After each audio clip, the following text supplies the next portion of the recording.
quicker. There might be some changes to the format. But all that kind of to be determined at the moment. So I'll let the admins talk about the future. As it is in the present, we are ready to go, so buckle up, y'all.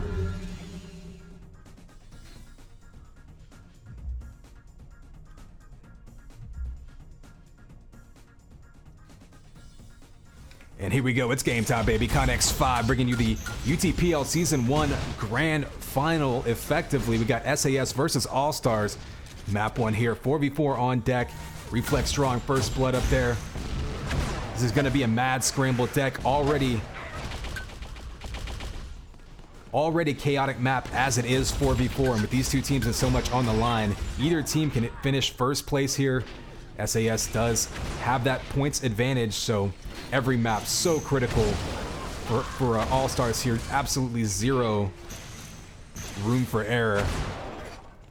So kills going back and forth, early lead. Keep an eye out on these weapons. This is one of those maps where that can really make a difference. Of course, being so wide open on deck. The sniper, the shock, the hit scan going to be so important. We do have the first shield belt spawning here. So belt up in just a couple seconds to see Wolverine waiting in front of it. Looks like he's going to be primarily then running these power-ups. Oh, bits. Big combo knocks him right off the edge, explodes into a fine mist. Reflex going to steal that first belt. So first two armors going at All-Stars, and All-Stars off to a quick start here. Of course, still tons of time left in this one, and deck being such a tight, close quarters map, lots of time for comebacks to happen, but also both being played in North American hub and really playing into the aiming ability of All-Stars. I think if any team in this tournament has a pure aiming advantage on SAS, it might be All-Stars. It's hard to say anyone has that advantage over SAS, but if anyone does, All-Stars can make that argument. Ooh, close range rocket by Wolverine, gonna get the kamikaze kill, but that gives him an amp more importantly. Looking for some spawners, and he goes down. This could be one of those amp relays where everyone who grabs it dies instantly. Looks like All-Stars finally clearing out that bio rifle area. That does mean that spawns are gonna happen across the map. Wolverine goes down, huge combo. Shield belt does come up. Looks like it ends up getting grabbed by Echo. He jumps down, looking for those boots. Amp does fall into the goo though, so that's going to be neutralized. So not a whole lot gained by either side with that amp.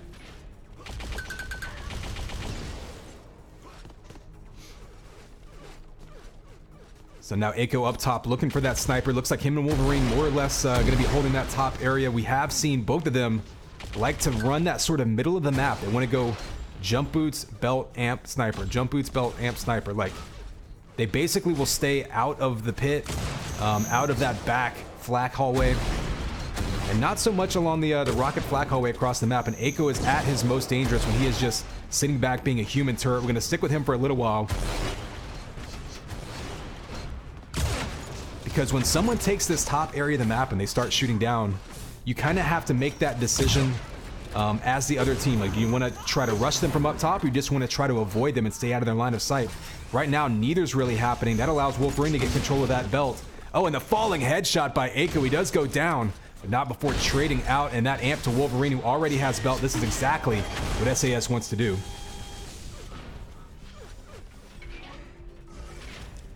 So luckily for All-Stars, Wolverine was so weak there, he's actually going to drop that amp. So it throws the amp to Slay, who has 100 armor. It's going to allow someone to be a little bit more aggressive here. Not a lot of time left on it, but does get the one kill from the top area. Still a one frag lead for All-Stars, but SAS doing exactly what they want to do to settle in here. Wolverine taking out, killing from up top. Tie game now. Reflex did grab that 100 armor off screen. We'll stick with Slay down here to see what he does. He's in kind of a precarious position here, killing. Not able to take him out, and his teammate drops down. Look how low all of the SAS players are other than Frag M. But so far, no kills coming out to finish them off. There they go. Echo going down, Slay going down. Kind of the ebb and flow of TDM there. We do have a shield belt popping right now. Reflex right on top of that. Looks like Reflex is going to be the one they try to feed these power-ups on the All-Stars side. Mostly Wolverine, it looks like, for SAS, although we have seen Echo jumping in there and grabbing some as well. Reflex, though, going to run out of ammo. Boots aren't up. He's going to find himself stuck down low. He's going to eventually want to make his way across the map to try to grab that amp since he still has some armor left. He's going to need some ammo, or at very least some jump boots. He wants to get in a better position here. Let's head over to that amp then. And looks like SAS going to be attacking from mid. You see Allstars was back by the bio area, but not much to defend it with.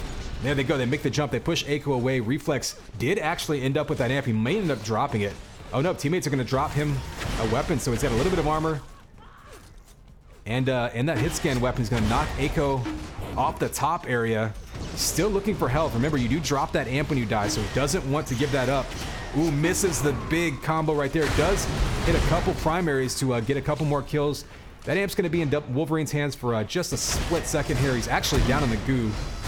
Does get the nice juggle kill there, and Fantasy coming out, saving himself. So some big plays being made back and forth between these two. And that's what you're going to see with such a high-level team deathmatch game on a one-on-one basis, just the fights all around the map. There's going to be so many situations where there's big shots being traded back and forth.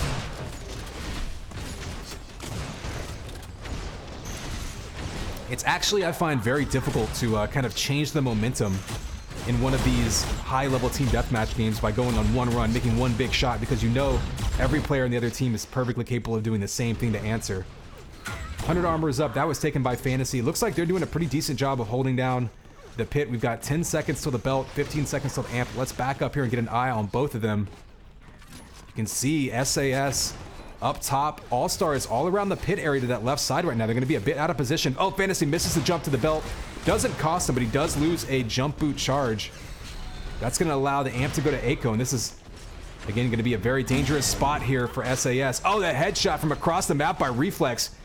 Taking out that amp. It's going to be Reflexes again. So Reflex with an amped sniper rifle is going to drop both of them for Fantasy. So smart team play there. He only had 20 health. Oh, but Eiko waiting for him, and that may go right back to SAS. No Fusion able to jump in there. He takes it. So as often the case on deck, we see the person who grabs amp just gets swarmed. And as soon as they go down, the next person grabs it, they get swarmed. So we've seen a whole lot of kind of just amp revolving door amp runs, I guess you might say. So neither team really getting a ton of kills. I think we saw Eiko going a little bit of a spree with one. Not necessarily even a full killing spree. So right now, amp pretty much even back and forth. Belt's going to spawn in a second. You can see 4-2 there, 6-6 on the 100 armor. So pretty even back and forth as well. Get a quick peek over at the shield belt, and Reflex again all on top of it. So early belts you can see pretty much all going to Allstars. I think that's actually going to be a 5-2 advantage once the stats update. Primarily on the back of Reflex here. He's just been right on top of it, and that's who they want to grab it because he's probably their most dangerous, most consistent aimer. So if Reflex can get armor, get a sniper rifle, and perhaps even amp in his hands, pretty much the same strategy they're using for Eiko and to a certain extent Wolverine on the SAS side.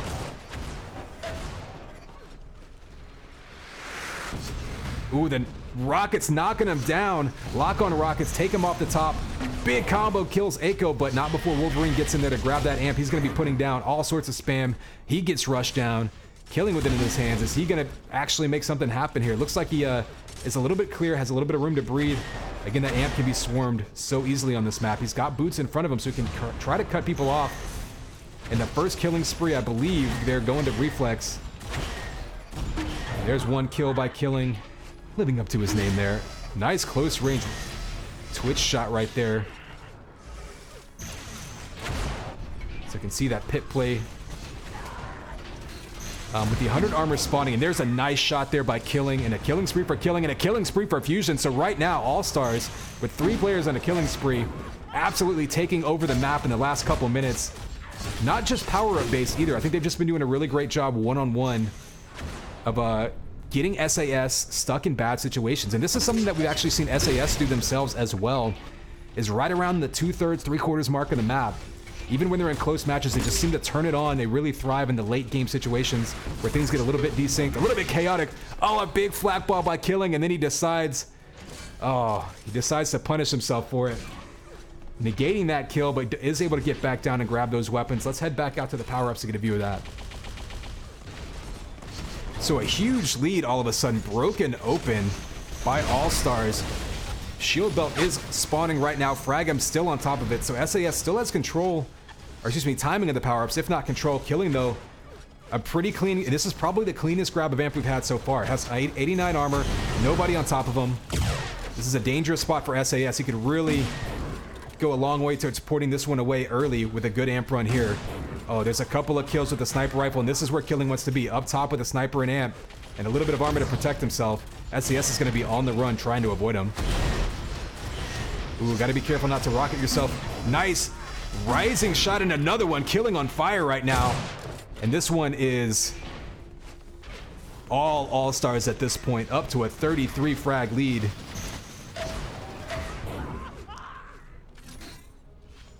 And that is just map control at its finest when you really get someone on the ropes. We've talked about this all season long. It's not just a matter of getting, you know, a couple of kills here. You're going to have those streaks. You're going to have those ebbs and flows in any kind of close team deathmatch game.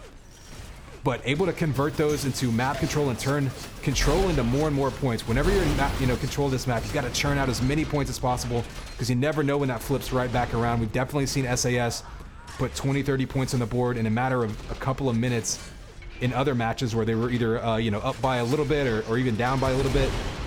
So this one could still turn around, but Allstars has put themselves in great position at this point. Let's head up to this amp. It's going to spawn any second. These amps are going to be absolutely critical if SAS wants any chance of coming back in this one. They're in position. Big combo comes in, but Wolverine does have an amp sniper rifle in his hands, and that's actually probably the second cleanest grab of an amp so far this game. So things getting a little less bunched up around that amp area. That's going to allow some potentially big runs. We saw, oh, Fusion sneaking around, playing a little bit again. Tons of elimination experience. Not sure about his team deathmatch experience. It's a bit of a question coming in here, but you see him sneaking around with those combos to the back, playing that elimination game of just being sneaky. Killing gonna get the tail end of that amp. Nothing really happening there, but at this point, if you're All-Stars, you gotta be feeling pretty good here, and this isn't the time that you want to kind of sit back and be conservative, because remember, you have a long match ahead of you. They have to score 4 points in this matchup to take this season. SAS only has to score 2. This map is going to be worth 1, so even if you know, All-Stars holds on to this one, still definitely not out of the woods by any means. There's a nice rocket there by Slay to end Killing spree. Going to see some fighting here over the pit. None of the other power-ups spawning for a bit, so we'll keep an eye out there. You got some nice rockets dropping down. You see Wolverine grabbing that one. Perhaps trying to get in position. Ooh, Killing going down again to rockets, but you have power-ups spawning here any second. Fantasy's over here fighting, frag him off the amp. Big flak primaries, 2 kills with the flak primary at the same time. But Wolverine able to grab those boots, but just a split second there, so reflex. Losing timing of the belt and boots, but does get over to the amp. And that's so important to keep that out of your opponent's hands. Whenever they're trying to make a comeback like this, it's just not going to happen without any insane amp runs. And every second off this amp is really doubly important for All-Stars, because that's just keeping it out of SAS's hands, disallowing them any opportunity to try to accelerate a comeback. Fusion with the amp in his hands. Not a whole lot of amp time for him this game, but there's the big flak primary to finish that off. Extending it up almost to a 50 frag lead now, and I think this one's going to be over. We'll take a quick look at the scoreboard as we wind this one down, but you can see pit control going over to All-Stars. It was pretty even probably for the first half or so. You can see those 100 armors. Those were pretty much even after, I don't know, 5 to 7 minutes into this one. That's kind of your telltale sign. Amp runs, though, you can see twice as long amp runs going for All-Stars. That's going to be more representative, less of who's picking up the amps, because you can see whoever grabbed it off the stand there, that was even between the two. But the actual time, like the clean grabs or surviving or killing someone who grabs it and then going on an amp run yourself, the amp kills in this game definitely going squarely in All-Stars' favor, especially in the second half. And look at that damage, almost 4,000 additional damage. So really All-Stars making a huge statement this game with 25% more damage output. And that's huge in a match that's so evenly matched like this. So we'll close this one out with another amp run.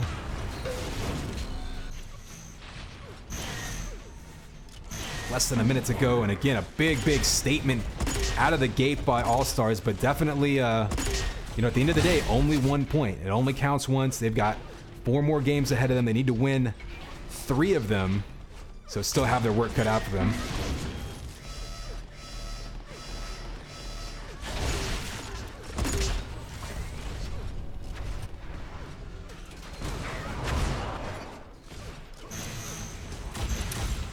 We do see some inside information here. Demon letting us know in Twitch chat about, you know, Fusion playing up there.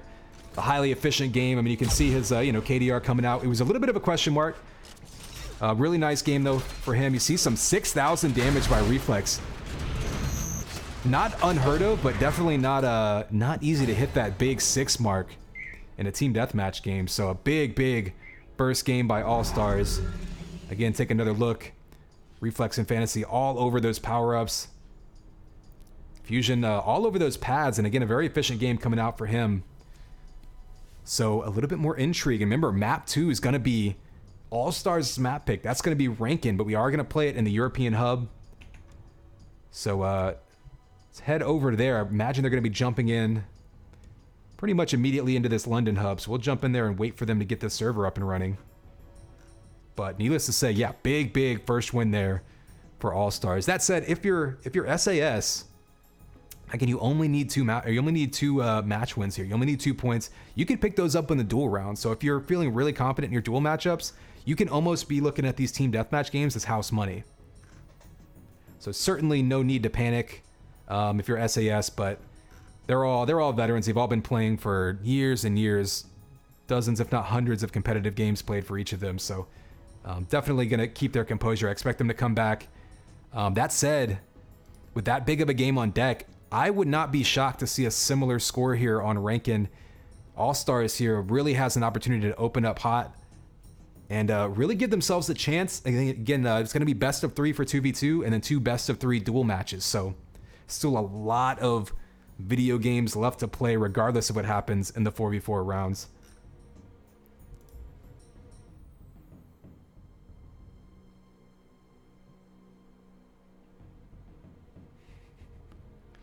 We're over 100 viewers already. All right.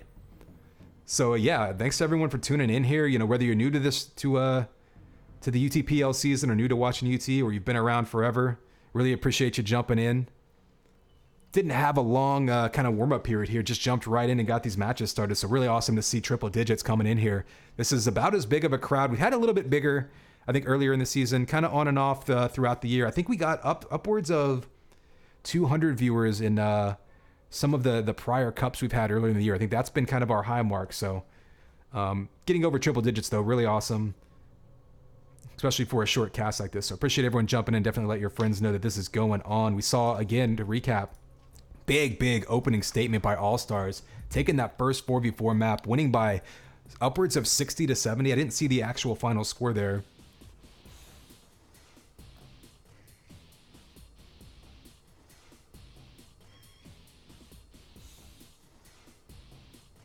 All right, here we go. Game is up and running. Map 2 will be on deck, going from one of the original games in the series to the demo map from UT 2004. So definitely very familiar territory for anyone playing and probably a lot of folks watching right now. So yeah, for anyone who may have just started with UT4, deck, of course, coming from the original Unreal, tweaked a little bit for UT, the first Unreal tournament, aka UT99. Of course, has been remade for every game, one of the classic maps. Rankin, the demo map for UT 2004, was new to that game, was not a 2K3 map to my knowledge. Another tiny 4v4 map, though. So this is another one that kind of plays somewhat similar to deck in that it is a very, it's very much a dogfight. You're going to have a lot of people spawning, a lot of enforcer play coming out. Sharing weapons is going to be extremely important because you're going to die on this map. There's no way you're going to go. You're not going to see, you know, any crazy 15 to 20 kill streaks here because it's just not possible. You're constantly being pounded. You got to stay around your teammates. Allstars was able to isolate SAS and get in one-on-one situations and win those on deck. It's going to be a little bit harder to do it on this map because it's just even more compressed together and it's a little less wide open, so they're not going to be able to rely as much on pure hit scan aim, which I think plays into SAS's favor a little bit. Again, also playing on a European hub here, which of course will give SAS a bit of an advantage, but that's why you play the other team's map on their hub. So this was Allstars' map pick. And I think both teams are going to have similar strategies here. Probably going to basically be swarming that sniper shock, that top area. Puts them in position to grab that amp and the 100 armor up top. I'm very curious to see how much resources either teams dedicate to the shield belt down low there, especially since that top armor is 100 armor now in this game. That shield belt sometimes has been a little bit neglected. You might see SAS send 1 or 2 players there. I doubt you'll see all 4 of them drop down there because that would be potentially giving up control of that top area. But we'll see how it plays out. Looks like we're about to get kicked off here any moment.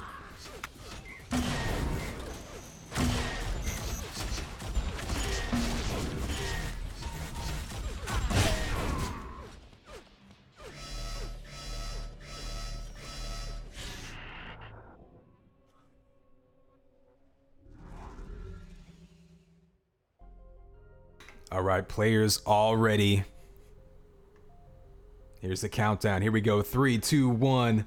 And it's game time, baby. Connex 5 here. UTPL Season 1 Grand Final. Map 2. We just saw Allstars make a huge statement with a big win on deck to open things up. We are on their map pick now, but on SAS's hub. So quick lead here up front by SAS. Allstars took the lead early in deck and never relinquished it.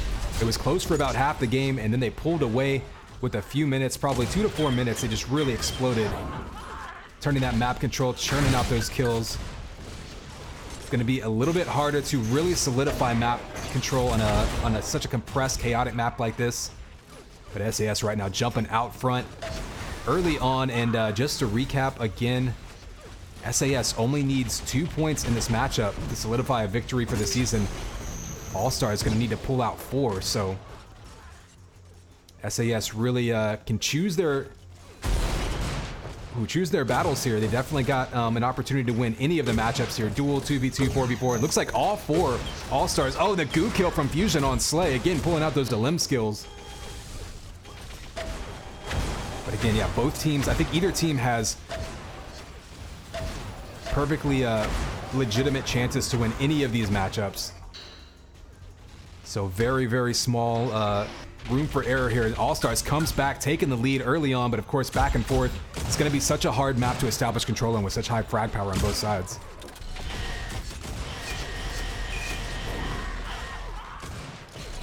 The first amp run here. Slay's got enforcers and rockets in his face. Can't make the shot connect, but Fragum circles around and hits that flak to take him out. So Slay getting some teammate help.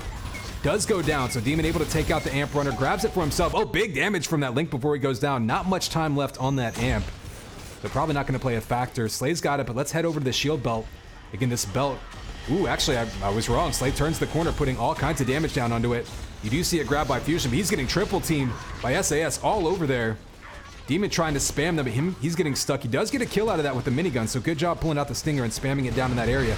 We're actually seeing a lot more fighting than I expected down in this lower area, and Fusion surviving with armor, going on a killing spree. We'll follow him up as he's down low on health, but trying to track down an SAS player up top. This, of course, this top area, like we said, going to be so important. Let's head back up there to give you kind of an overview. So this top area by sniper rifle here, obviously sniper rifle is important. You also have that 100 armor spawning right in that gray pickup area over there, and the amp spawning down low. So that's going to be the key control area. Gives you access to some of the key weapons as the shock rifles down there. One of the biggest armors, and of course the amp. So this is going to be what everyone wants to control. It's not going to be a secret strategy. We have seen teams winning in 4v4 TDM by conceding this area and holding the back side of the map, contesting the 100 armor, and grabbing the shield belt. So it can be done. That controlling that area doesn't give you an automatic win. Oh, an early killing spree here by Reflex, having that amp in his hands. So lead to SAS, but this could be a dangerous spot for them. As Reflex running around a tiny map with hit scan, and amp is going to be able to output tons of damage. There's 1 kill. Got to be careful. We are playing with team damage. There's a double kill. Oh, and a 3rd kill coming out. Reflex just making it rain shock right now. Gonna have to back up though. Only 21 HP.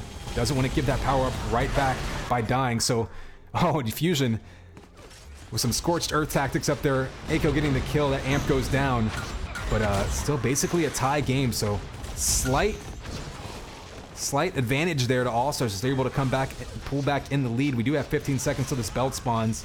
We're watching Reflex up top. He's trying to get that sniper rifle in his hands. That's when he's at his most deadly, but let's head down to the belt and see what's going on down there. We've seen a lot of fighting down here, a little bit more than I expected, actually. Here you see, so All-Star is going to settle in. Looks like Reflex and Killing going to head down while Fusion and Demon still try to fight over that top area. But SAS, you see, didn't send anyone down to that belt pretty much. Basically conceding it while they grabbed the 100 armor and that sniper rifle and controlling that top area. So Frag M on a killing spree now. We do have some armor. Again, Reflex and Slay both running around with big armor numbers. If they can get over to that amp. Actually, let's head over to that amp. Give you a view of that nice combo from above by Reflex. So be in position to head over to this amp if he wants to. It's up right now. It looks like Slay actually pushing him away. He goes down to Link Gun. So a big turnaround there by SAS. Getting a couple big kills and that amp. If they can go on an amp run here, this could be their opportunity to make a big push. But instead, he goes down. Demon with the pickup after killing gets the snipe. So important to take out that amp runner quickly if you can. You have to either avoid or neutralize. Great job there by All-Stars, and you can see SAS so far been avoiding this second half of this amp, but now Demon gets the kill. They have a chance to try to take some shots, knock him off the shield belt. Big shot there. Can he beat them there? No, backs into it. So Fragam able to back into that belt. Huge scrum down there. There's going to be spam coming from all over the place. Kills going back and forth. And after 5 minutes, only a 1-point difference between these two teams. Demon there running around with dual enforcers. You're going to see a lot of that on this map. There's so much death, so many people, you know, trying to share weapons, but at the end of the day, you're often just going to end up giving a pistol to your teammates so they can run around akimbo style. That does give you big output, though, of damage.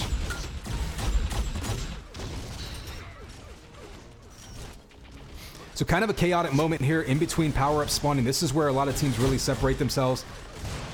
Trying to figure out, you know, how to avoid downtime. Demon in there sneaking in, grabbing that 100 armor. So a great job timing that. And now you've got both big power-ups spawning at the same time. Be very curious how teams split up. You see Slay standing in there up top, trying to keep Demon and Reflex from that sniper rifle area. Oh, he kisses the flat ball. That's a boop right there. Amp's gonna go to Reflex. Looks like the belt goes to Wolverine. So SAS this time opting to go for belt instead of amp. And kind of the opposite of what we saw last power-ups. Big shot there by Reflex, getting 1 kill. He has an opportunity to take a couple more shots. He's got a headshot on Echo. Armor in his hands. He can be hyper-aggressive here if he wants to. There's another shot up close. Flat coming around the corner. He's got 3 SAS members in front of him. This could be a big opportunity for All-Stars to separate a little bit. They're finally up to a 3-frag lead. I think that's their biggest lead of the game. And killing spree there for Reflex. Raining down from above, and control is firmly in All-Stars' hands at the moment. But of course, they're playing against a veteran team who knows what to do when they're pinned down like that. So a 5-frag lead for All-Stars, the biggest one of the match so far, but still not even halfway through this one.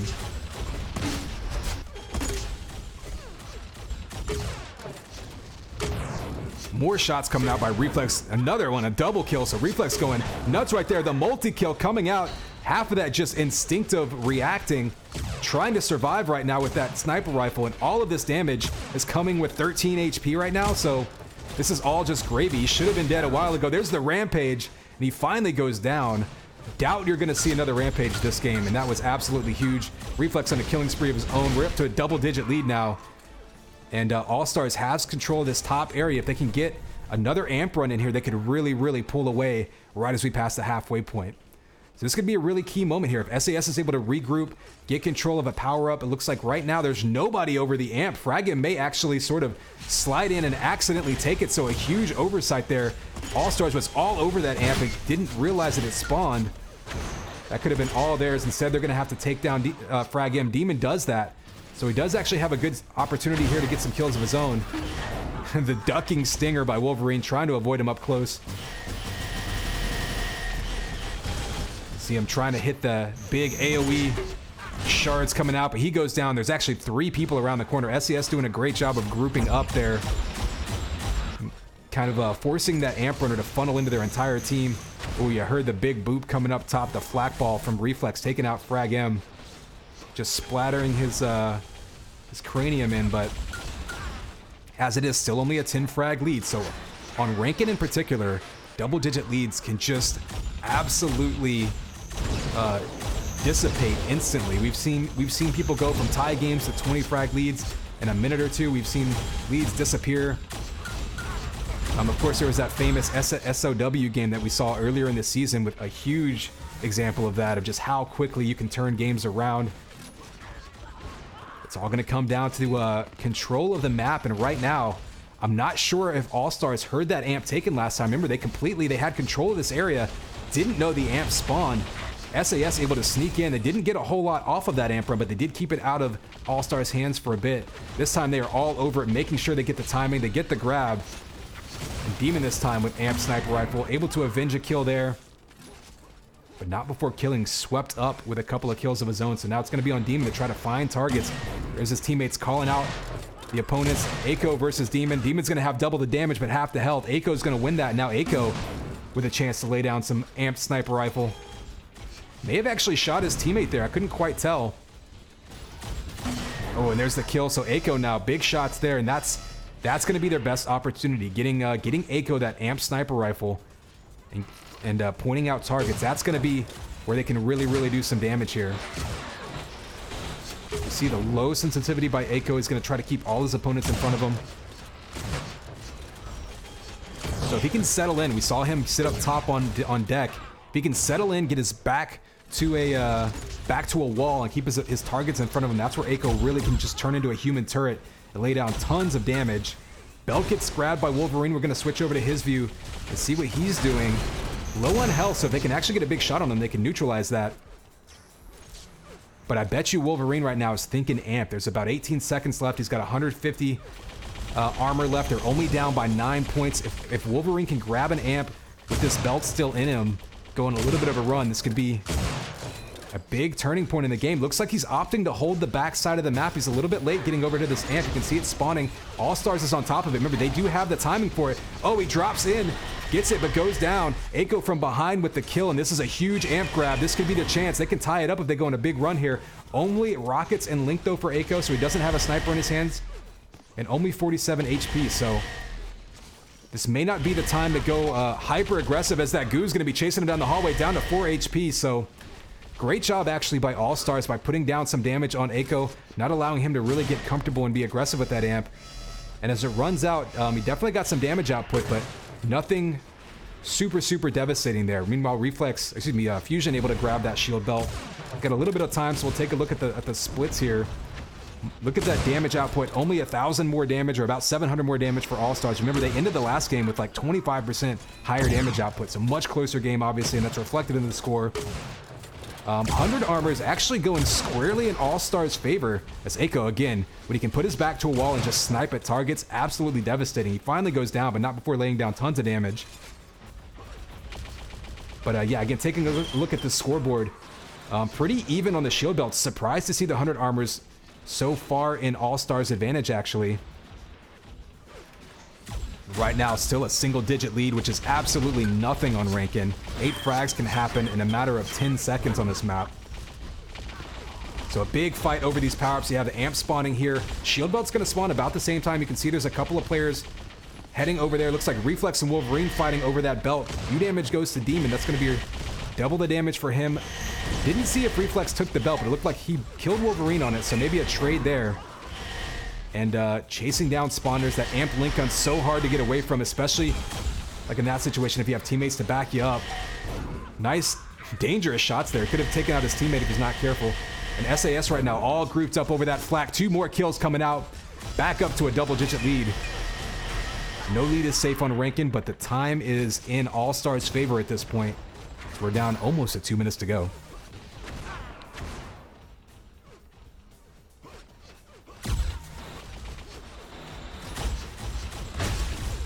Saw some questions in chat about the scoring system. So each 4v4 TDM game will be worth 1 point. Best of 3 will each be worth 1 as well. So 1 point already in Allstars' favor. If they can hang on to this, that'll be a second one. And they'll be halfway to winning this season. But again, only 2 points needed total for SAS. And they do have the best of 3 2v2 TDM as well as 2 best of 3 duels to get it in. Demon backing up. Smart play there, actually, with a Link in the back up. Echo right now actually looking really healthy. He's got 145 over 25, and he's right around that amp with a sniper rifle in his hands. This is a scary situation. If Echo backs up and gets this amp, this could be a critical moment. There he goes, 145. He's got a sniper. Not a ton of ammo, but he does have the amp in his hands. This is really crunch time right now. This is where the clutch shots come out. If Aiko wants to try to bring his team back in, there's a couple of shots quickly. He might want to back up and grab ammo. He doesn't, so keep an eye on that. Only 2 shots left. And SAS right now, unable to find those targets, but there's a killing spree, pulling within 7 with a minute to go. Oh, and the kill right there by Fusion, taking that amp away. And Fusion, he doesn't have to do anything with that amp other than live. They grab that belt, comes in, helps his teammate, and with a 9 frag lead, up to a 10, back up to 11. That may seal the deal. So this may be a double-digit lead, but we were just a couple of key shots away from a turnaround right there that could have been huge. But as it is, it looks like Allstars is going to hang on to win both 4v4 TDM games. That gives them 2 points in this one. So we're essentially at a best of 3 now. So we'll have best of 3 2v2 TDM, 2 best of 3 duels, and whichever team can come away with 2 points from those will win UTPL Season 1.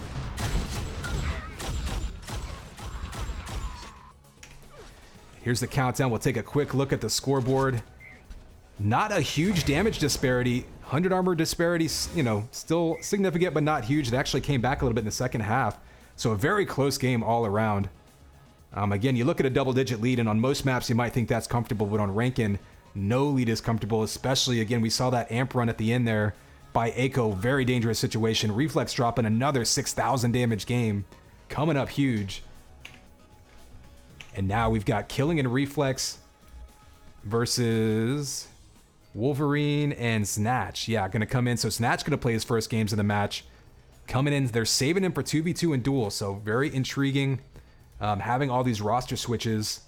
A lot of strategy in there. A lot of strategery and kind of going back and forth. So we'll see how that pans out for them. But right now, we have got us essentially a tie season. I mean, at this point, basically both teams are tied for first place.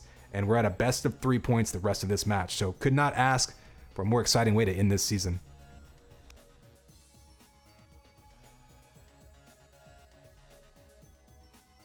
All right, up to 110 viewers. I'm not sure. I didn't actually keep track of what the highest viewer count we've had at one point in this season is, but we've got to be getting close to getting there. So appreciate everyone for hanging out.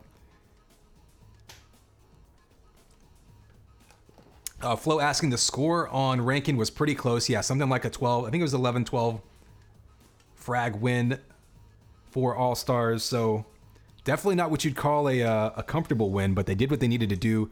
Fusion coming in, playing team deathmatch, playing very efficient on both maps. So again, for me, it was a bit of a question mark, and I guess that just shows, you know, how out of touch I am sometimes. But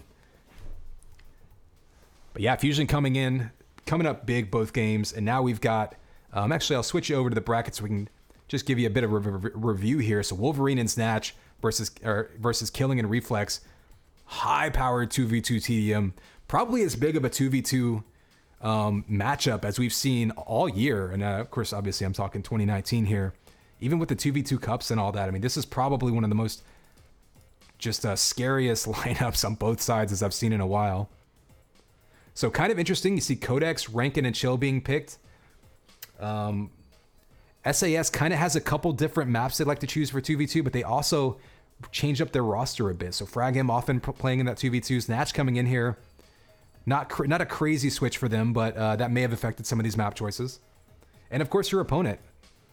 So a lot of that coming into play. Again, strategy both with the rosters as well as your map picks. Not sure actually where they're going to host the first map on this one, so still waiting for that server to pop up.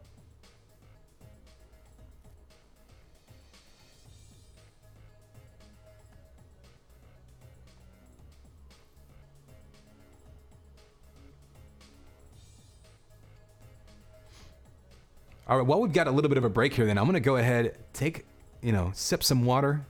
Don't forget to hydrate, y'all. I'm going to play you the promo video one more time, just because it's the last day we're going to get to see that for this season. So let's sit back and enjoy that while we can.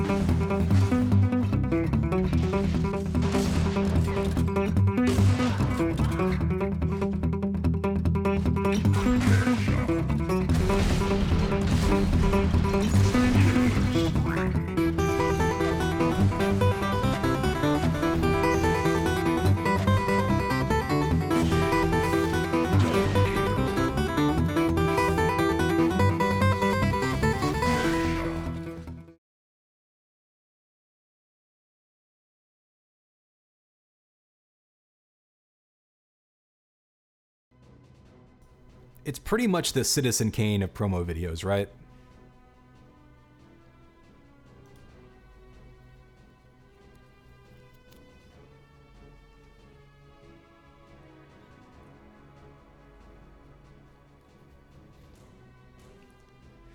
It shouldn't be long. I mean, we should be getting this next game up and running. They just have to start a new server because it's going to 2v2. So I imagine once we get that up and running, you know, just a couple minutes in between.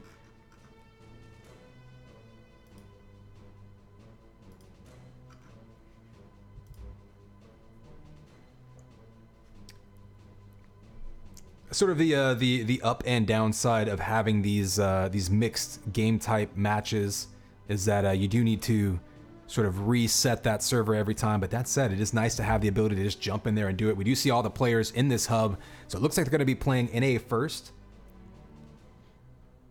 And game is up, so we're going to start on Codex. Again, we've got Codex, Rankin, and Chill. So Allstars really liking this Rankin matchup, picking it both in the 4v4 and the TDM, or excuse me, and the 2v2.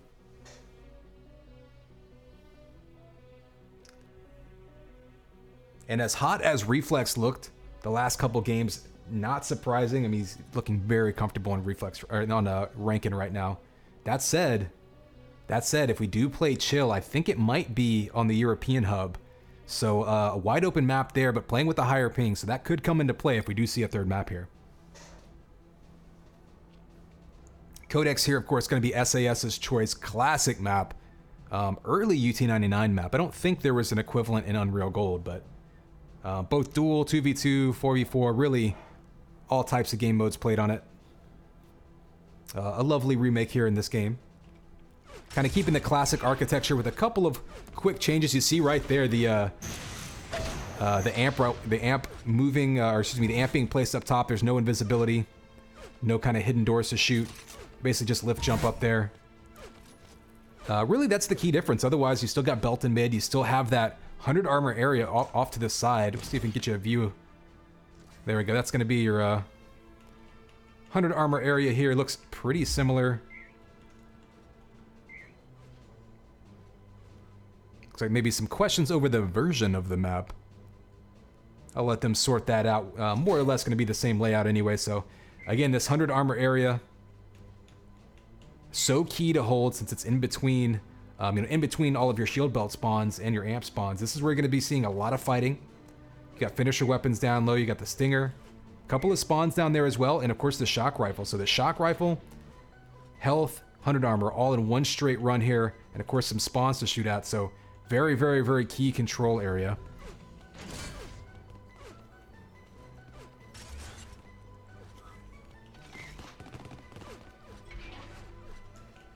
And of course, gonna have this, basically the middle of the map is where this shield belt is. So this is essentially like, I don't know, think of it like a donut shaped map with two different layers. So it looks like they're gonna work on getting the updated version of the map. We'll keep taking a look here for anyone who might not be as familiar with the map. So think of this as the middle of the map, and you've got a top layer all around in a circle, and then down here, kind of a same situation. They don't all necessarily connect. You can see there's kind of a dead end down here by the small armor, and by the entrance to that key area we talked about. And there is one high area up top here. This is going to be one you see some people maybe perhaps escape to. You got rockets up top. You do spawn up here a lot. This is a good place to regroup if you're being chased. So you can see you can kind of protect yourself by going up the lift. So if you do see people kind of up here in this what seems like a sparse area, it's kind of sparse by design. This is going to be sort of a safe area. Heal back up, maybe pick up rocket launcher. You can drop down here, and you got an angle right there onto that 100 armor. So what I like about this map, there's almost a deathmatch map within a deathmatch map.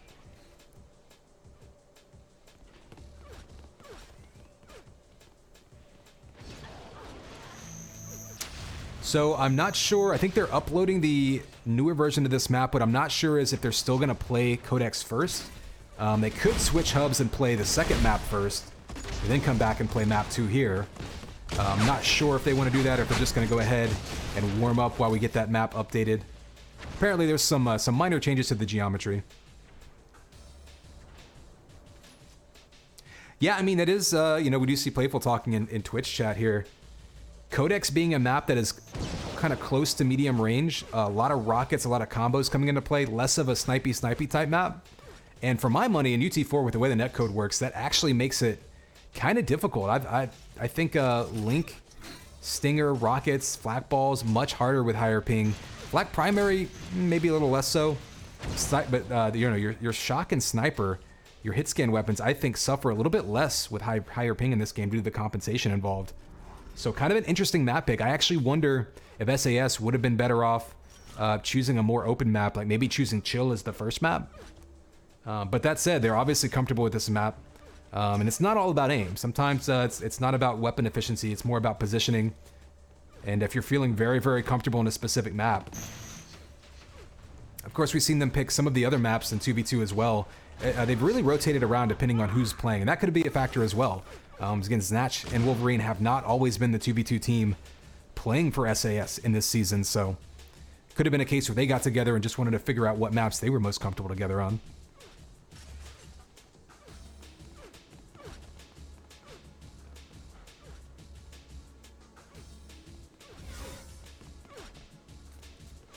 So again, just to give you guys an idea while they're getting that sorted, you know, we'll push back over to the brackets. So actually, right now, I'll go ahead and load this up. So right now, we are literally tied. Allstars took the first two 4v4 maps, so they now have 29 points essentially, and we're basically tied. And we've got 2v2 best of 3 and 2 dual best of 3s to determine this entire season. So if you want to have, you know, get an idea of how close these two teams are matched, it's not just the match they're playing today. All season long, they've been neck and neck. Only a 2-point difference coming into this one. Allstars erased that advantage with those big wins on the 4v4 maps, and we are dead even now.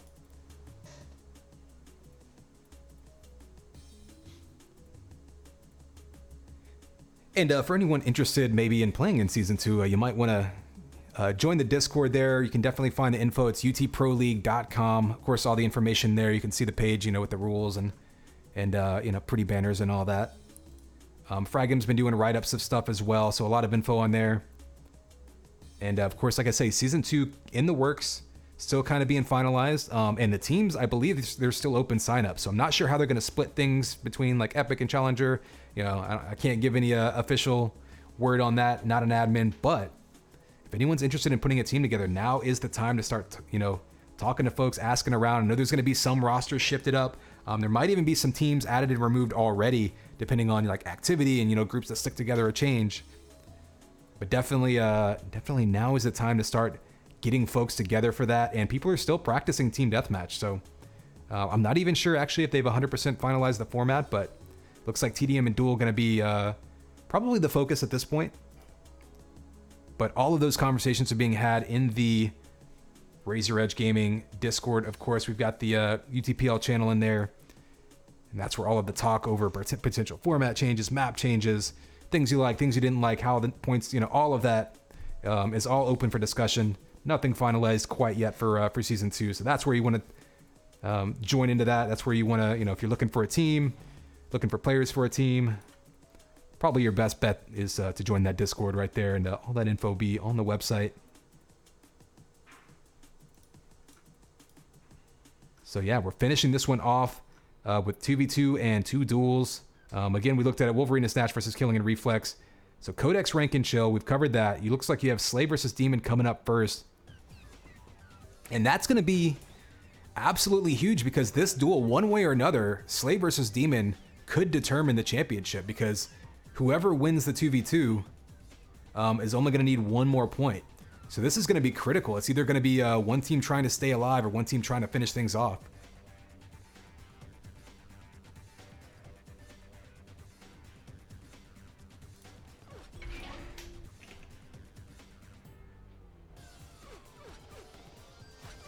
Okay, looks like map is being updated right now, so I'm going to jump out of that server.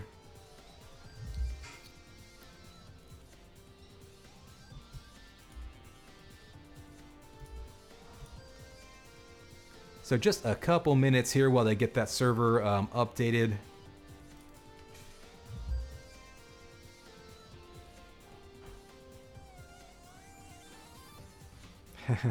Of course, the age-old question going on in Twitch chat.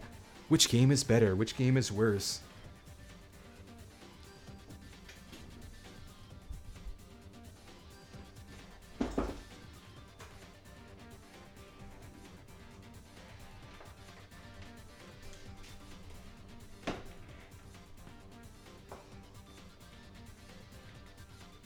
All right, well, since we've got some downtime and you guys have been good, guess I'll go ahead and acquiesce.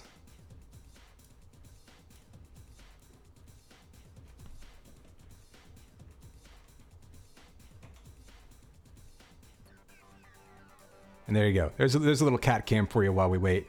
He's been here the whole time, just chilling. Of course, Seamus. You can follow him on Instagram at seamus.cat. Trying to update that more.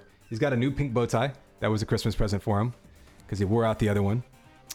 Of course, you know, if you hang out on my channel, it's ConX5 on Twitch. It's also going to be my YouTube. Of course, you know, I do video games sometimes on my own. I actually have a Blitz Cup coming up on the 25th if you're interested in that. Seamus often joins us. Of course, Seamus-related emojis, chat icons, all that fun cat stuff because the internet loves cats. One thing you won't see is me throwing the cat over my head because I know how to take care of animals. Yes, who's a sober kitty who doesn't eat or who doesn't drink alcohol on stream? Yes.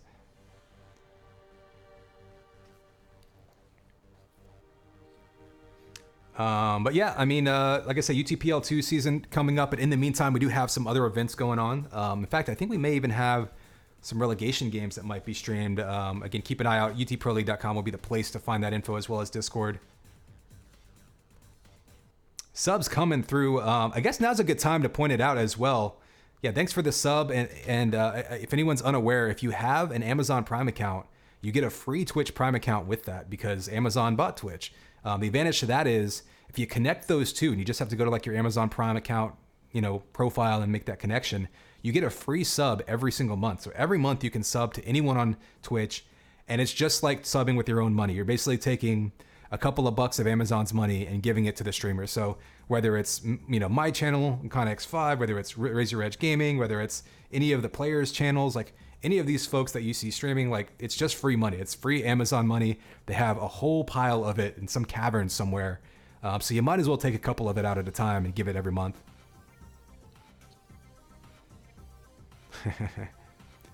I did see that Ninja stole my catchphrase a while back. I think he actually made a song or had someone make a song that said it's game time, baby. And I'm like, all right, shots fired. I see what you're doing there. But he's not on Twitch anymore. So I guess we're not really, you know, I guess we're not direct competitors anymore. So I don't have to worry about, you know, stepping on his toes. I don't want to intimidate him or, you know, make him think that I'm going to, you know, overtake him or anything.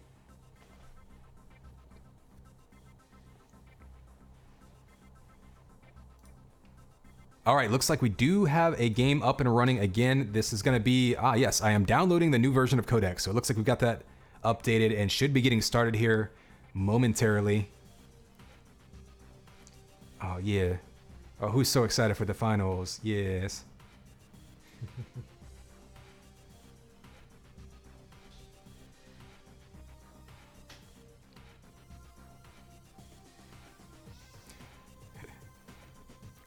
All right, and that is almost done. So if anyone's been falling asleep on us or if anyone's been going to make some popcorn, grab some drinks or whatever, now is the time to finish that up, get ready to get seated again. We've got, I believe, all 4 players in the server. I am the last one holding things up, and it'll be just, in fact, here you go. You can watch the progress.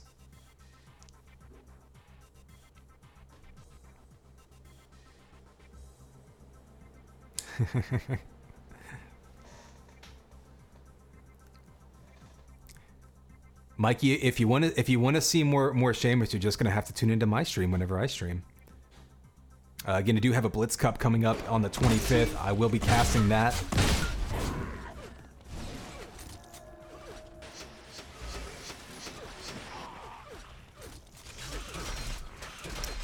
And you know, every time I see a GDQ, you know, a speedrun event go on, like we had one recently just finish up, I do always get a little bit more inspired to work on some of my own. I do have a few that I've been working on and off for a couple years, including UT 2004 campaign. I could definitely use some help with that though. If anyone likes breaking video games and just thinks it's fun to try to break systems, yeah, the UT 2004 campaign is a tough nut to crack. It's oddly bulletproof. Assault in particular, I figured would be easy to break. It is not. So yeah, if anyone has some, you know, has some tips and tricks or wants to just try breaking a video game alongside, definitely feel free to. Oh, killing is in the server, so here we go, all 4 players in. So I hope everybody enjoyed that nice bio break or beer break or brat break. Man, that's hard to say. I've got some bratwurst in the fridge right now. Might be breaking open soon. Jester had a cool model in UT3 if I'm not mistaken, right? I know there was, you know, obviously we talked about earlier about comparing the different games, and one thing, some of the UT3 models were actually pretty cool looking when they were standing still at least. All right, players are getting ready, so wake up everybody. We are ready to go.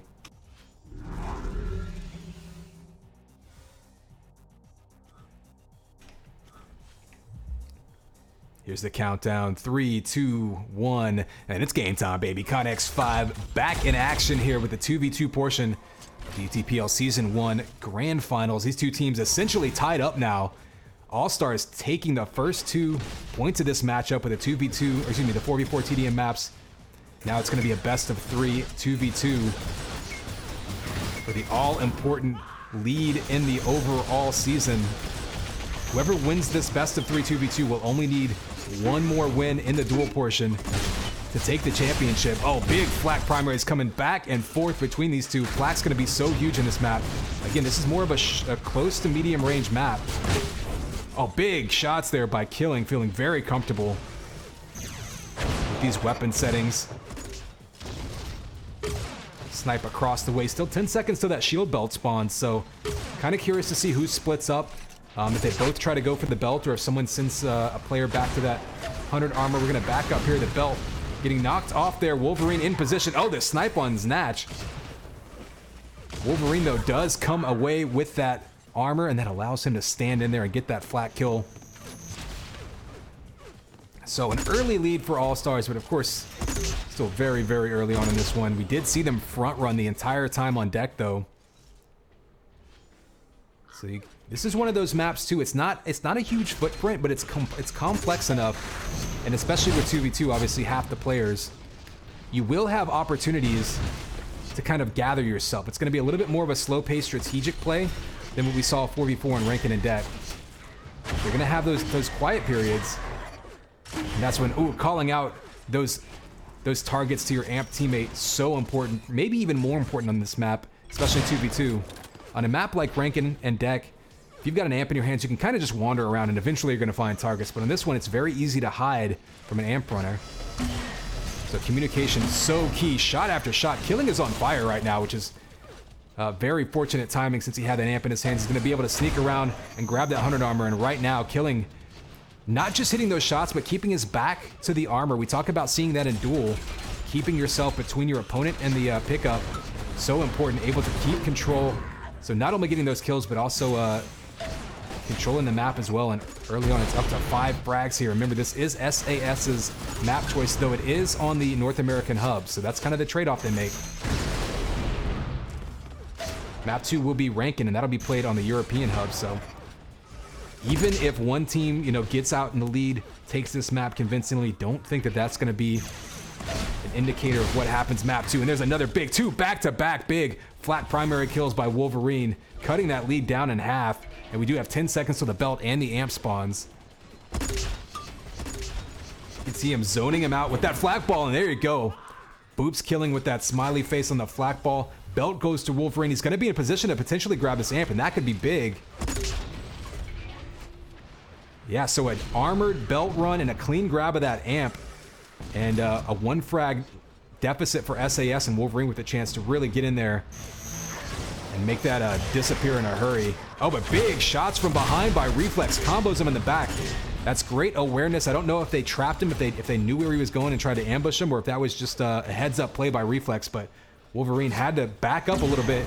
Gets 1 kill off of it, but still a 1 frag lead for Allstars, and that amp, a great opportunity for Wolverine. They do kind of zone them out, so while SAS didn't get many kills off of that, did allow them to push Allstars out of that all-important 100 armor / shock rifle room.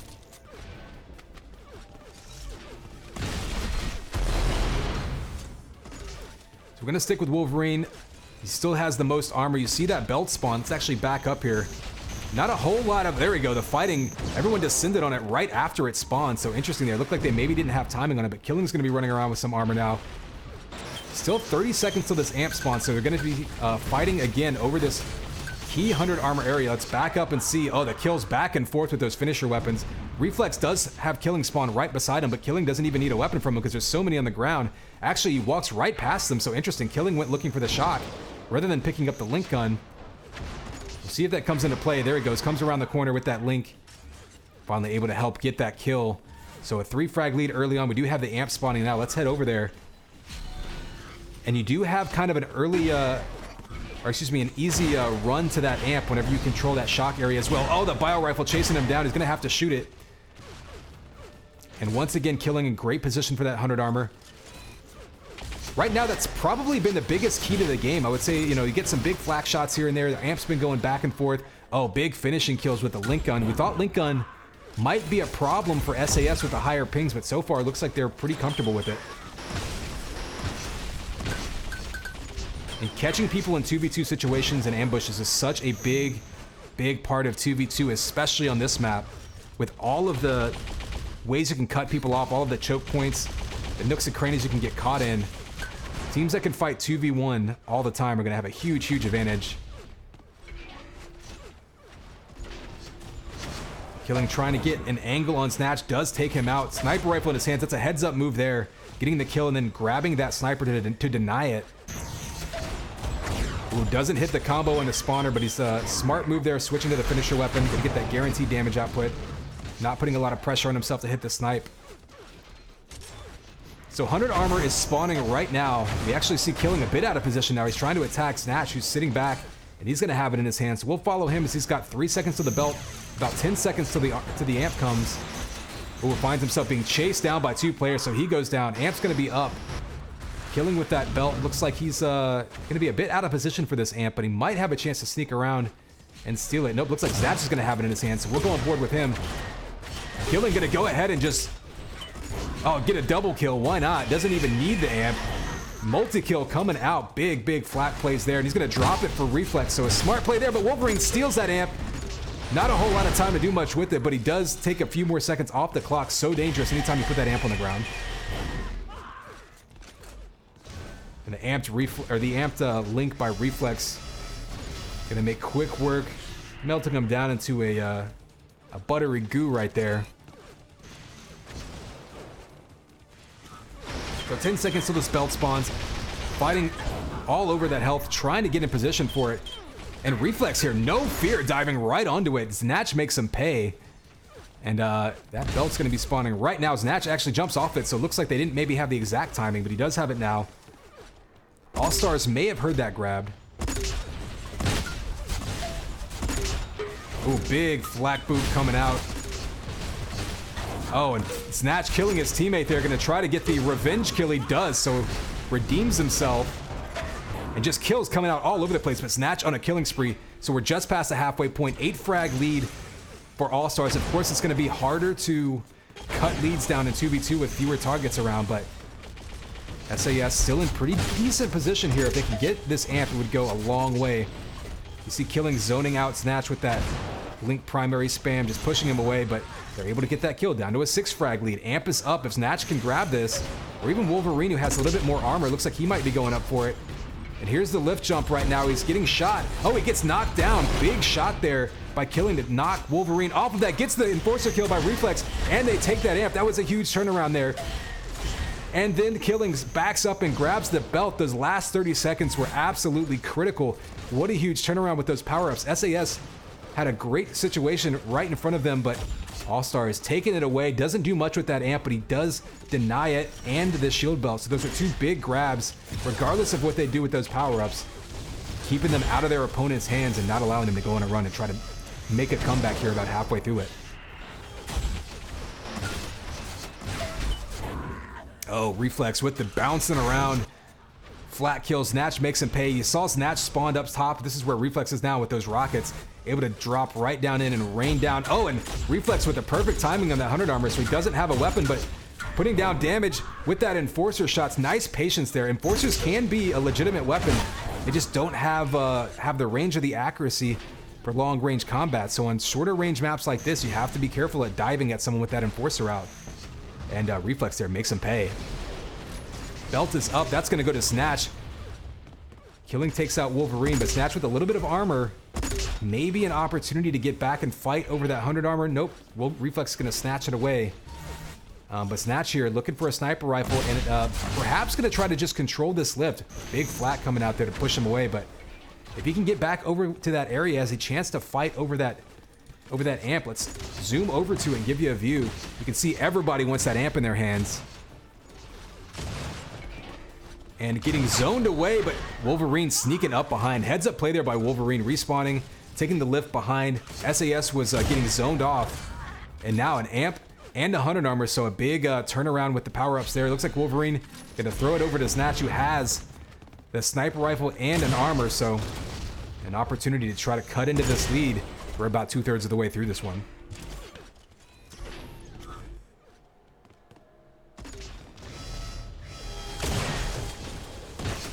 Ooh, big flak, and the flak has come up huge so far. Oh, but the flak ball, and there's the boop I was talking about. This map can be so dangerous with the tight quarters. It's really hard to avoid those projectiles. That's turning him away with another flat kill. And here we go, down to an 8 frag lead. Things staying interesting here. You see Reflex weak, Wolverine weak. Snatch is going to try to find them. He's got the most health on the map right now. If he can get a couple shots off, he could cut this lead. Oh, just misses it. Had the shot he wanted to Killing's back, but he's in position for this 100 armor, which is going to be spawning in 2 seconds. There's 1 kill. Down to 7. He has a chance. There's another one. Double kill with the flak. Down to a 6 frag lead with 4 minutes to go. And SAS coming storming back. Still plenty of time. Oh, another kill, but this time taking out the wrong color teammate. Or wrong color player. Taking out his teammate. We have shield belt spawning right now. Amp spawning as well. Flak coming all over the place. Gets another kill on Killing, and right now Snatch is just owning this map with this flak. He also has Amp in front of him. Killing steals it. He's going to be in a dangerous spot. Does he get away? He's able to get away, and smart move there by Killing. Stealing that Amp, going down the lift, just basically trying to survive at this point. Knows they have the lead, but a big fall away combo there. Catches him peeking. Snatch trying to be hyper aggressive. Knows he wants that Amp run to try to cut into this lead. There's only going to be a couple amps left. Killing defending himself beautifully there with that fall away combo, and that was a huge shot.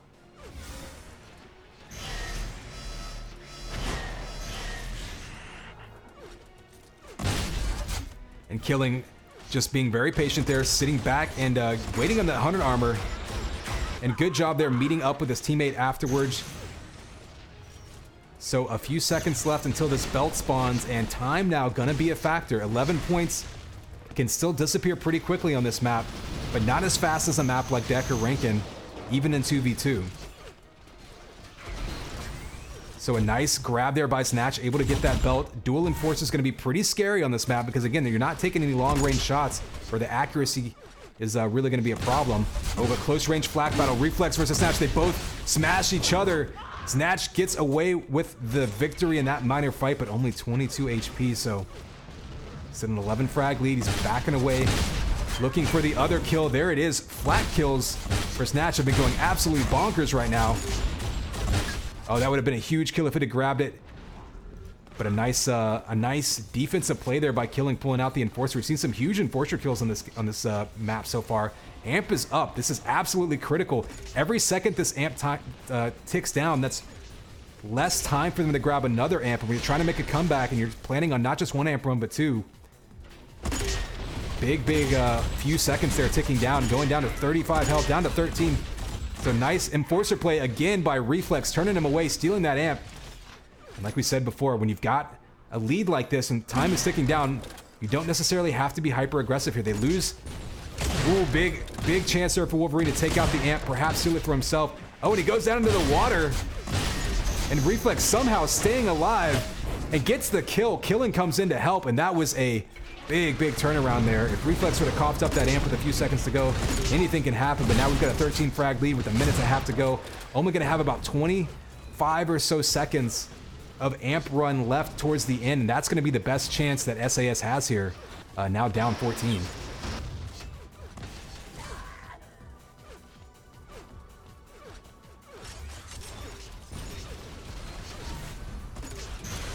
Oh, a falling combo there. Could have taken out a couple players. Instead, there's a trade, and a trade does not benefit SAS. They need to go on a run here. They really need this next Amp. Reflex with the kill. Snatch takes him out, but again, another trade. Not going to do him any favors. Up to a 13 frag lead, and with under a minute to go, I think that's going to do it. Looks like map 1 here. It's going to go to All-Stars. One map away from taking essentially the lead in this season, but it's a long way to go in this best of 3. Amp is up. Might be a little too late here. Not going to pull off 15 frags in 30 seconds on this map. But we will follow him, perhaps getting into a rhythm and see what happens. Again, Snatch and Wolverine are playing with elevated pings. They are playing in the North American hub. So while this was All-Stars, or excuse me, while it was SAS's map pick, it is on All-Stars hub, so. I do want to look at Snatch's flat cannon. He's still at 11 kills with the flat cannon for Snatch. Huge game there. Amp time slightly in All-Stars' favor, but really, once they got it to a double-digit lead, they just did a great job of front-running there and keeping it alive. So that is going to be map 1 to All-Stars. Remember, this 2v2 is a best of 3. So if they can win map 2, that'll be 1 more point, which will essentially give them a lead and be season point for them going into the duel rounds. But of course, map 2 coming up next, and that's going to be on the European hub, so probably on London, and it's going to be Rankin. Of course, again, All-Stars choosing Rankin, SAS choosing the hub. Should be up here shortly.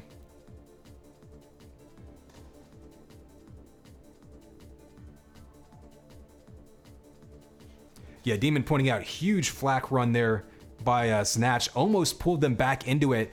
I think maybe if they had kind of recognized that advantage earlier on in the game, I mean, certainly All-Stars had some huge flak kills of their own. Like I say, flak primary is a little bit easier, I think, with higher ping than rockets, I should say. It's kind of weird in this game with the predictive netcode. And there we go, see the London hub up. I actually think hit scan is a little bit easier than any of the projectiles, but as we saw there, able to get the timing down with the flak primary and really go nuts, but by that time there was already a double-digit lead. And credit All-Stars as well with being smart, taking that lead and not doing anything too risky to lose it, because it's such a small map. If you end up diving into the other team and getting into those respawn cycles, I think we saw it down to a 6 frag lead at one point. There was a couple big opportunities too, where SAS could have had Amp runs. They maybe had Belt and Amp within their reach, and there was a couple Amp kills and steals that All-Stars made that really, I think, sealed the deal there.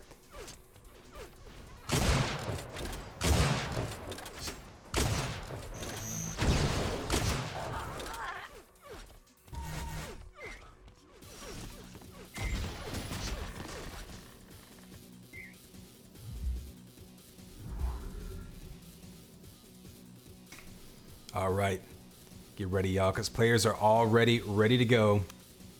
And here's the countdown, 3, 2, 1, and it's game time, baby. Connex 5 bringing you map 2 of the 2v2 portion of this grand final. Early lead here, 1-0 first blood going to All-Stars. We just saw All-Stars hang on to a lead on Codex, taking map 1, so if they can take map 2 here, they will take the lead in the overall standings, and it'll be up to SAS to try to take both duel matches to claim the championship. If All-Stars can take this map, they'll only need one of the 2 duel best of 3 wins. But again, only map 2, still very early on here. So much can happen.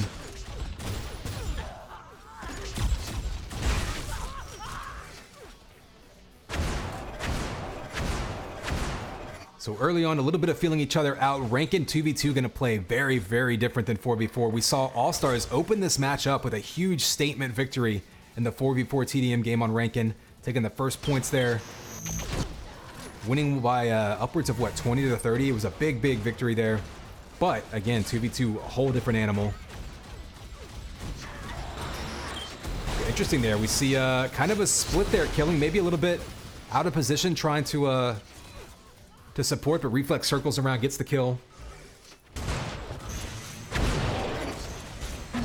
Oh, and there's a huge combo. Does do some teammate damage there, but able to get the kill, and Reflex right now on a roll. We do have Amp spawning in 2 seconds, so SAS all over it. Oh, that the headshot by killing knocks him off of it. He's got a combo coming in. He does avoid that, but he's going to be chased down by Wolverine. Killing right now, turning his back to his opponent, just trying to survive, moving as quickly as possible through the map, and able to get himself back up to 86 HP. So that's a smart move there. Not wanting to dive into any damage, because again, if you die, you do lose that amp. You do not want to give that up to your teammate, or to your opponent. And instead, he gives it up to his teammate, because you can throw the amp in this game. Oh, rockets to the back, so a kill by Reflex, but he does go down. It's going to give Snatch a chance to get a double kill with that amp. Big turnaround there by Snatch with the double kill and the shield belt grab. We'll see if they can turn that into some map control now, and perhaps some points on the board. Still very, very early, but already back and forth these teams going.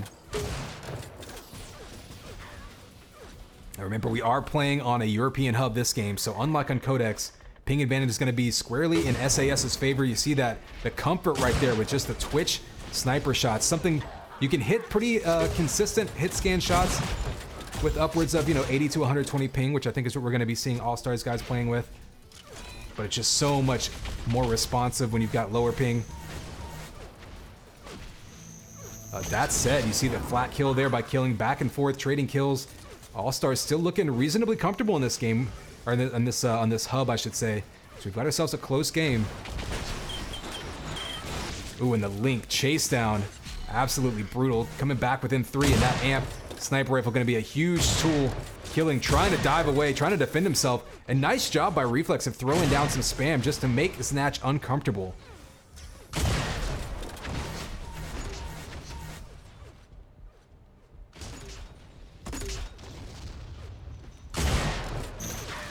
And nice job there with the amp defense. That's something, it's not going to show up in the stats, but Allstars there able to basically negate that amp by throwing down some spam, keeping him uncomfortable, making him run away to get health, and nothing really coming out in that amp run from Snatch, even though he had amp sniper rifle.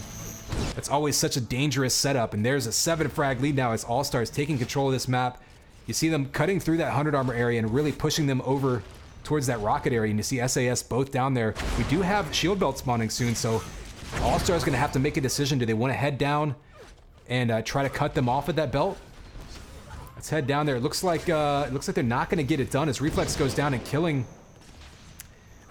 Again, perhaps a little bit of a difference of strategy there. Killing a couple of times, has been hanging out up top, controlling sniper rifle, shock area, while Reflex went down for that belt, but then he ended up getting double teamed a couple times. So we'll see if they adjust and either decide to send both people down there or neither, because right now, kind of just giving them free kills in those situations. And with such a small, again, margin for error here, you can't give up any free points. Snatch pushing, killing away from this amp that's already up. So interesting move there. Snatch goes for the chase down, goes for the kill, but amp going to be thrown off its timing. Who's going to see it? Killing sees it. Wolverine takes it, but he goes down by killing. Reflex has it in his hands, and now Reflex with an amp sniper rifle. So a big decision there by SAS to ignore the amp, go for the kill. Ends up essentially giving it up though, because that gave Allstars time to circle around. And now a couple of kills here right off the bat. See Reflex with such great mouse control there. The shot trap's coming out, but opts to go for the pickup rather than the kill. And every power up on the map just went to Allstars. This is the next 30 seconds going to be a big opportunity for them, because they know that nobody on SAS is going to have any significant amounts of armor. You see the movement in this map. Reflex so comfortable on it, but Snatch cutting into his armor sack and taking him out with that Link gun. Great move there off the spawn by Snatch. A bit of a desperation move, but it worked out. You put a lot of pressure up close on someone to hit you whenever they're trying to snipe. You've got that Link gun on them. Wolverine maybe thinking, you know, hey, we had pretty good luck on Codex with the flat cannon. Let's try it on Rankin. Not a bad idea, although, of course, Rankin's going to be a little bit more open, a little bit harder to really rely on that. And now you do see SAS hanging around that top area of the map. Big flak primary coming out by Reflex to push him away. So damage coming out back to answer from that Lincoln. Reflex may go down here, but he did knock them off. Let's go back to this amp right now and see. We had kind of an awkward situation last time. SAS was in control of the area, didn't know it spawned, circled around off it to chase down a kill, and that allowed a clean grab. This time Reflex just strolls over there. I don't know if SAS has timing of this amp right now. Oh, and there's the sniper. Great job. So this time Killing and Reflex very well in sync. We've seen them get a little bit out of sync and out of position to cover each other on shield belt grabs. Reflex kind of been doing it on his own, but that time it's a nice crossfire. Reflex turns the corner. Got to be careful. One Enforcer shot will take him out here. Any shot. Oh, one tick away from getting the kill. Wolverine survives with 25 HP. So that's a great job by Wolverine defending himself there. Back up to 50, but he's going to be on the run. And part of what I'm seeing is that him and Snatch have been low on health so much. They're having a tough time really getting organized and getting synced up because you have to respawn, you have to grab some weapons, and then you have to get together. Two players running together and each only having Enforcer doesn't do you any good. And they've been spending so much time having to run for health. They really haven't had time to do that very well, but again, still only 10 frags.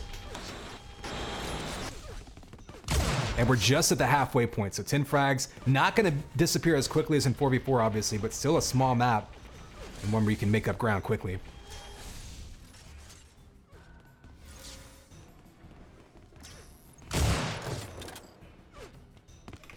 All right, so we do have another amp spawning, so critical. SAS now in great position for it. I don't know if they have the exact timing, because the last couple have gone to All-Stars pretty clean, but Snatch is on top of it, throwing down combos back and forth. You see these two teams just trying to zone each other out. Just a game of chicken right now. Is Killing, circling around, taking out Wolverine, who went diving for it. So a great move there by Killing. He's going to dare Snatch to grab it. Snatch is going to dare him to grab it. He picks it up. He goes down. So an amp relay run right now. Wolverine ends up with it in his hands with an amp sniper rifle, gets one kill. And pretty much everyone went down there. So Wolverine being chased. Any of this Lincoln, any of this sniper is going to take him out. 10 seconds left on that amp. He might just want to hide at this point. He does go down. Killing will get the kill. Only a couple of seconds left on this amp, but opportunity to maybe get one more sniper shot off here and get a kill. Snatch is going to be hiding from them. Smart move. You see him around the corner. He's trapped in there. Oh, that headshot. So Killing coming alive here with his aim. He does go down to some rockets. It was a smart play there by SAS, kind of trapping him in that 100 armor area. Not much room to escape once you get caught in there. Wolverine now with the sweep, pulling out that stinger and just mowing people down to a single-digit lead again. It's kind of been hovering at 10 to 12 for a while. Now we're seeing it down to 9. We have 5 seconds to this belt spawns. SAS has been a little bit more, I guess, preoccupied with that belt. And here you see Killing and Reflex finally attacking it at the same time. That does allow Wolverine to get grab the belt, but Killing got some damage output on him. They might be trying to take him down. Oh, it goes down to the headshot. That'll negate that in one click of the mouse. So a better job there by All-Stars. They were able to sync up, and they did lose control of the belt, but they got timing on it and they were able to negate it while trading kills back and forth. So better outcome there than we've seen the last couple. Killing able to grab this amp pretty clean yet again. You see the long-range sniper throw, but only 16 health. And oh, that was a huge flak that he needed to hit. Misses it. Snatch has been doing a lot of damage with this link gun, actually. He really liked the flat cannon last game. Let's take a quick look at this link gun. You see 5 kills with it. That's actually pretty high accuracy with it. Oh, combos back and forth, trading out. Killing with a double kill. And Killing doing a much better job getting in position for these belts. We saw a couple of grabs that were maybe a little out of position. Couldn't really help Reflex with it. Big double kill and a grab there. Gets away clean. Perhaps going to get a spawn kill off it as well. There's the nice peek sniper shot. 2 in a row. And Killing on a roll right now, trying to get Snatch off of that 100 armor, couldn't do it. So good job by Snatch there. You saw him grabbing that 100 while also spamming that link away. And that prevented killing from really getting a clean shot. 15 seconds till Amp, 20 seconds till Belt. So teams are going to have to decide. Do they go to Belt first and then circle around to Amp? Do they send one person to each? There's a little bit of tactics involved here. Rocket juggles by Killing. They're going to double team Wolverine. It looks like they're going to stick back here. And Killing may go peek at that shield belt as the Amp goes to Reflex. Reflex, though, going to have to get up top if he wants to take any shots. There's one on Snatch. Big combo. Erases Snatch. He does go down to Wolverine, though, so we're seeing a lot of chase downs with finishing weapons by both teams, especially, though, SAS. I think they've really been liking the Lincoln Stinger. It's been so hectic the last few minutes. No one's really had a time to get stacked up, but that said, it has been extended to a 12 frag lead, so we're back up to 12. And SAS has to start looking at the clock here and being mindful, because they don't want to be in a situation where they're down by 10 with a minute to go. They want to be able to kind of grind their way back into this one. It's back down to 11, so they've been back and forth. Honestly, the last 5 to 7 minutes of this game have been as close as any 2v2 game we've seen all season. Unfortunately for SAS, that time period started with a reasonable lead here for Allstars. He's been able to just hang on to it so far, but under 3 minutes to go, time ticking down. This is where SAS needs to get hyper aggressive. Shield belt does spawn. Nice snipe off of it, and Killing again, heading down there with the help of Reflex. And the last few shield belts have really completely turned around in Allstars' favor. SAS had pretty solid control early on, and I think that's been a big turning point. Big combo there to knock Snatch down. Just giving him nowhere to go. You see the double team, Flak Balls and Link coming in, and now Wolverine's got to try to knock him off knock him off Amp alone. Not going to happen. Killing here, perfectly happy to accept the fight with double the health, double the armor. You see that the double team coming out, but this could be a big kill if they can knock Killing off this Amp and grab it for themselves, and they do. So Snatch now, no sniper rifle, but he does have Amp in his hands. He's going to be trying to head up top. Big Flak Ball on Killing, on Reflex. Black Primary comes out, and they're putting a lot of pressure on him right now with the chase down. That's what we saw. They kill each other, but negating that Amp, getting it in Killing's hands, and that was a big, big kill there by Allstars, trying to close this one out and keep the power-ups away from SAS.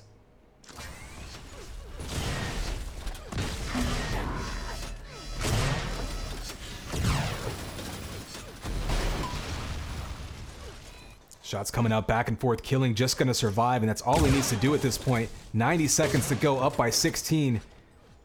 Not quite mathematically over yet, but you really like their odds. Looks like Snatch maybe was waiting for that ambush to come down. Both teams just playing chicken, daring the other team to dive onto that 100 armor.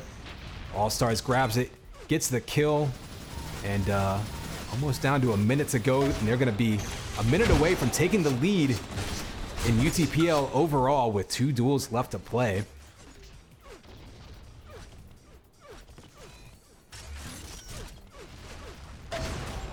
So we'll take a look at the scoreboard. Action's been so intense, we haven't really had a chance to do it. Look at that. Pretty significant damage lead here by Allstars. You can see that a few more 100 armors. Pretty even on the belts. I think that was, again, I mentioned before, I think the belts went solidly in SAS's favor early on while the amps were kind of back and forth. And that really, fixing that in the second half, that adjustment that Allstars made, getting both players there at the same time, I think really made the difference in the second half.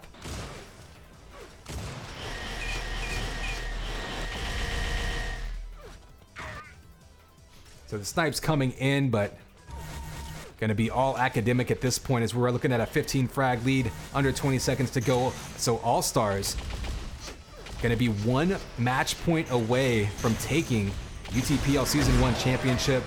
SAS has to win both dual best of 3s in order to come out on top.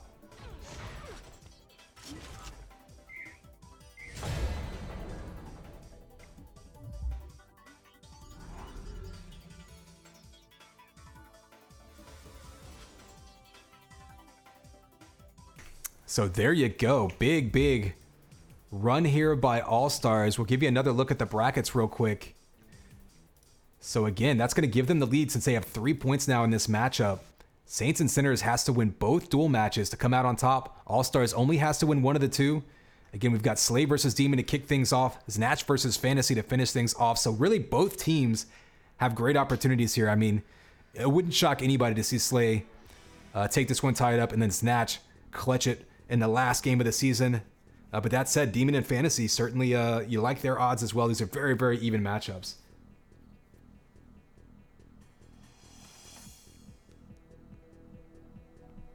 All right, I'm going to take this opportunity to take a quick break myself. I'm going to give you the promo vid.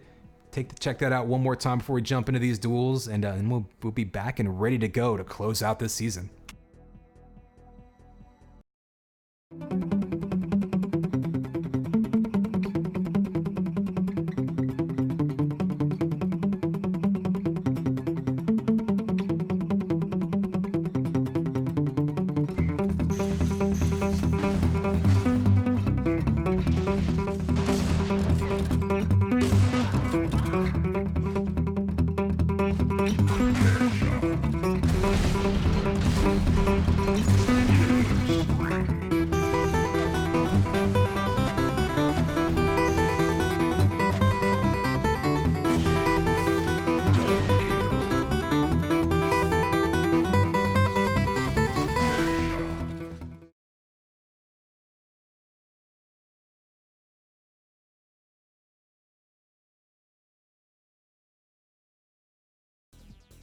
We are back with some Space Trance. You see the brackets again, or rather the matchups.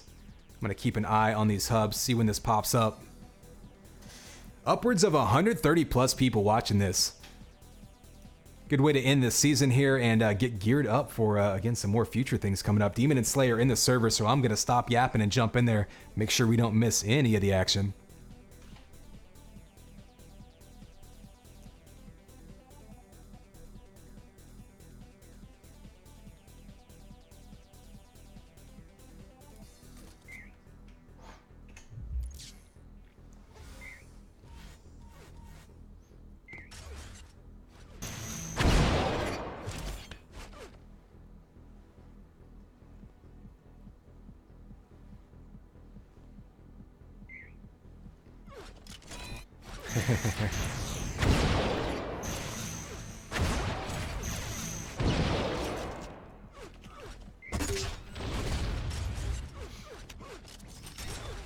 So jumping into this New York server, Slay coming up with 120 ping.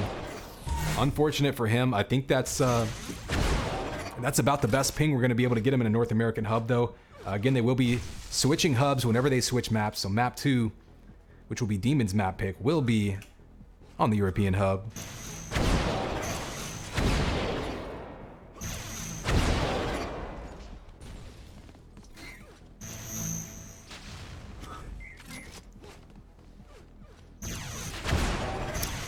You see Demon there giving a little bit of his life story. He has a lot of memoirs to type. He has been on this earth for, 12 whole years, so he's got a lot of experience to share with everyone.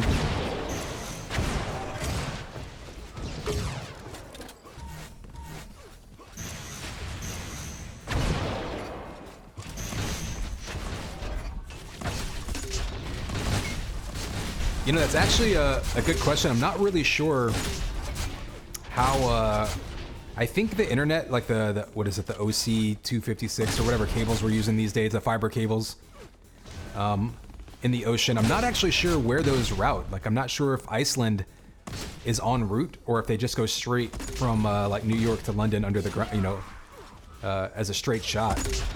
I'm sure we could do a trace route and figure that out, right? It would actually be curious, like, would a, mid-Atlantic server farm actually be, possible?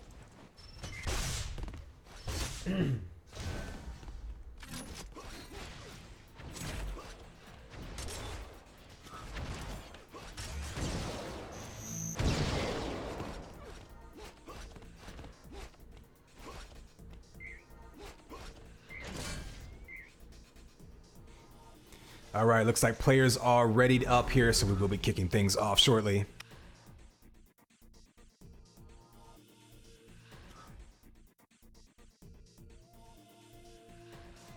And here we go, it's game time, baby. Connex 5 back in the duel section of this matchup.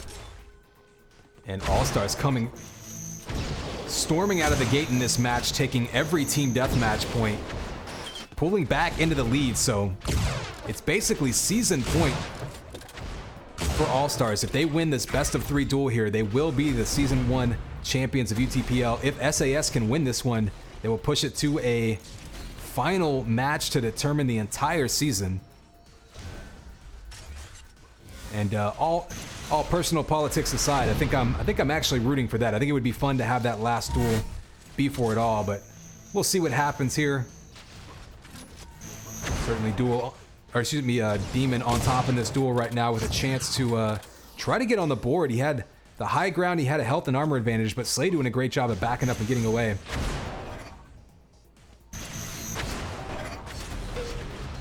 Ooh, big rockets coming out. Misses that fall away one to try to deny that belt, so Slay now in a great position here to try to be aggressive in his own right. 100 armor is up. In fact, pretty much every armor's up, so it looks like we're going to have a bit of a standoff. Demon's going to back up and just grab some health, I think. Yeah, there he goes. Going to get some health rather than fighting over an armor. Doesn't want to give up that first blood. You see Slay just looking for a cutoff point, trying to get some easy damage here.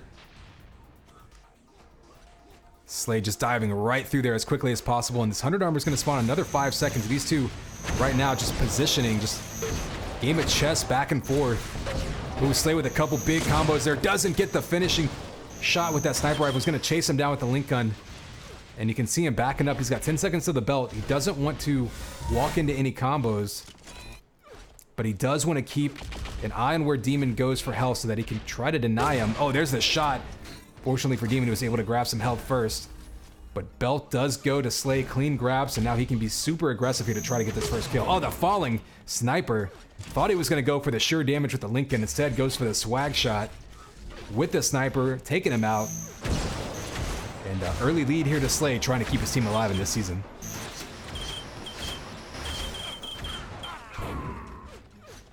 Kill number 2 coming out. That's the chase down with the link gun. Now looking for him off the spawn. Ooh, almost had a brilliant shot combo lined up, but couldn't quite connect it. So Demon's going to have an opportunity to get himself a sniper rifle, 100 armor, and do some damage of his own. The combo's coming out. Demon just trying to force the issue, but now down to 31 HP. So his aggression not paying off so far. And meanwhile, 2 points on the board, able to just kind of play a little bit more passive. He's got his back to that belt. Ooh, he actually jumps over it, but you can see there, keeping his back to the belt, took a couple of shots and basically negated those shots by just backing up into that shield belt. So essentially took 2 free shots from the sniper rifle and really had nothing to lose there.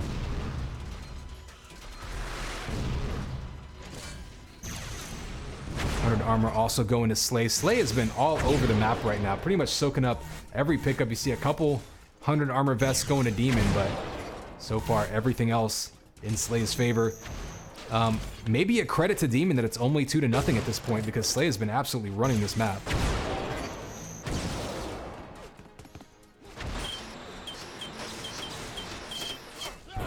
Also perhaps a bit of a testament to how Slay's like methodical style tends to play out here.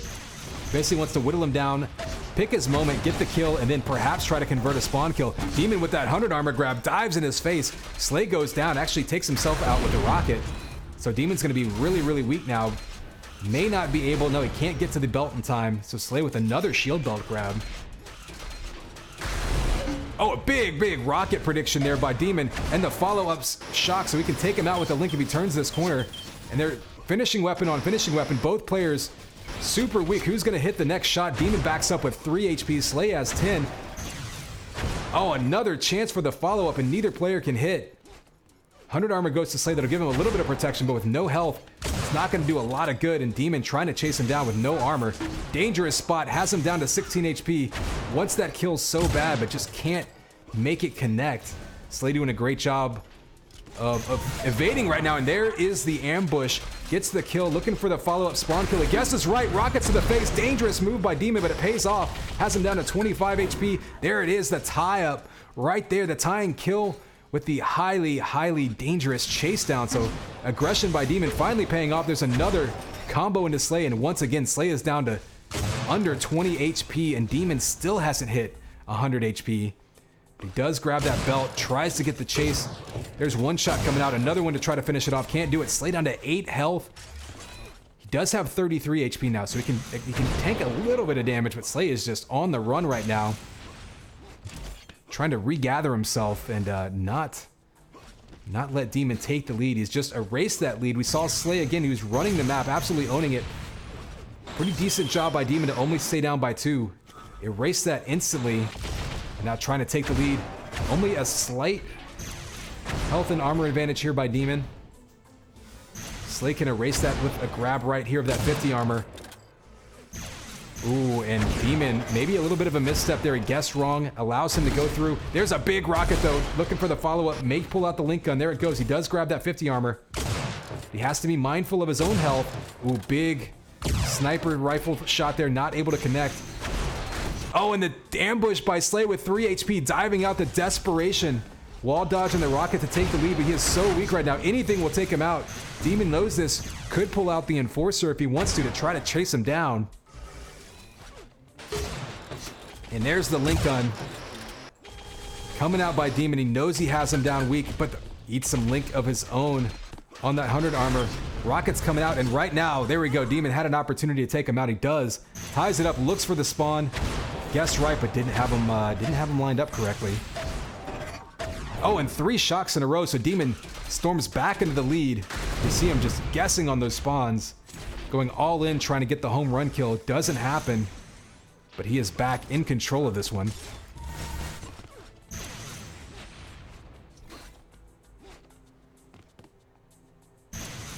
Both players now trying to settle in a little bit. Demon, you can see, wants to stay aggressive, wants to force fights, force the issue. Slay trying to be a little bit more methodical.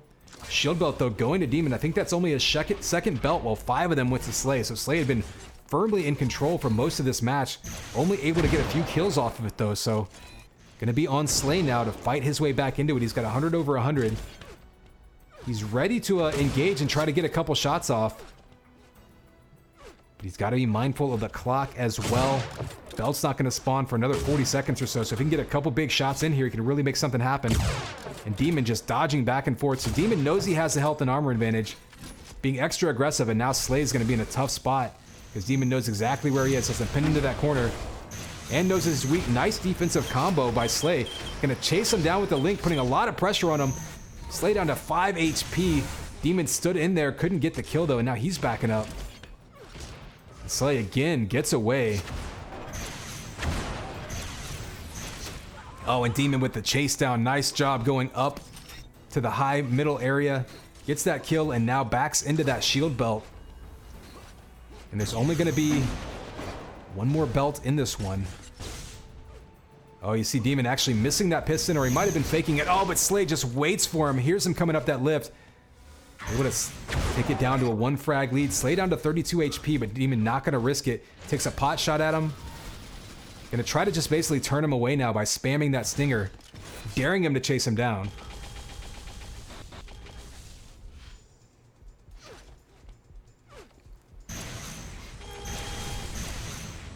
So Demon right now just trying to back away and survive. He knows he has a bit of a health and armor advantage. Slay trying to get that kill, but he doesn't want to expose himself too much, because if he goes down here, that's probably the game. 10 seconds to this belt spawn. Slay really wants this last belt. I don't know if he may go all in on it to try to grab that belt. Oh, Demon eats a combo from below. That's a huge chunk of his health and armor gone. So Demon's going to back up and take that 100. Belt goes to Slay, and this is his opportunity here. He's just got to try to start the fight now. They're pretty much even on health and armor right now. And Slay has to force the issue. Demon knows that. Expect him to be throwing combos, throwing damage down behind him. Slay able to poke him with a couple primaries. Combo from behind. L had him lined up in the lift, and Demon pokes him away. That shock primary there pushing Slay away from that combo may have saved it for him. giving him now a 2-frag lead, and there's going to be the concession. Clutch shot there by Demon in midair.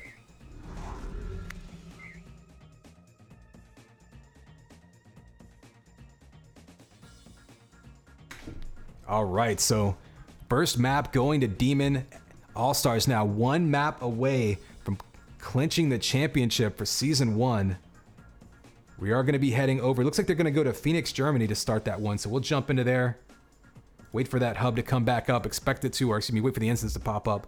Expect it to happen quickly.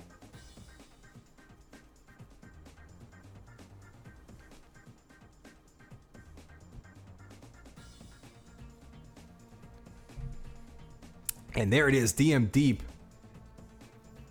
So again, this will be Demon's map choice, playing in the European hub.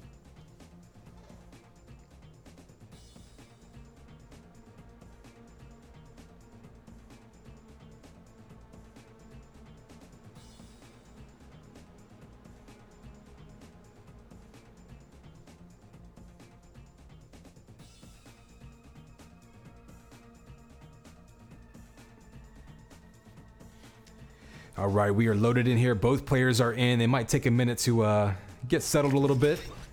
We should be getting kicked off here shortly. Demon is ready to go after that exciting finish.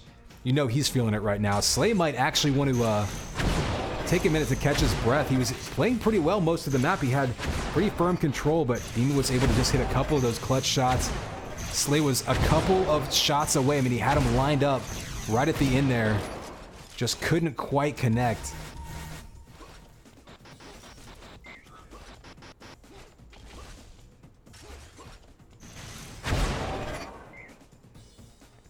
All right, here we go. Players all ready. Remember, this is season point for All-Stars SAS trying to stay alive and force a map 3. And here's the countdown. 3, 2, 1. And then it's game time, baby. Connex 5 here. The opportunity with Demon to clutch this season for All-Stars. Slay trying to keep his team alive. Can force a map 3 with a win here. Gets the first kill off the Lincoln. That's smart play, catching people early on in duel. You know they're not going to have armor. Finishing weapons a little bit more strategic there.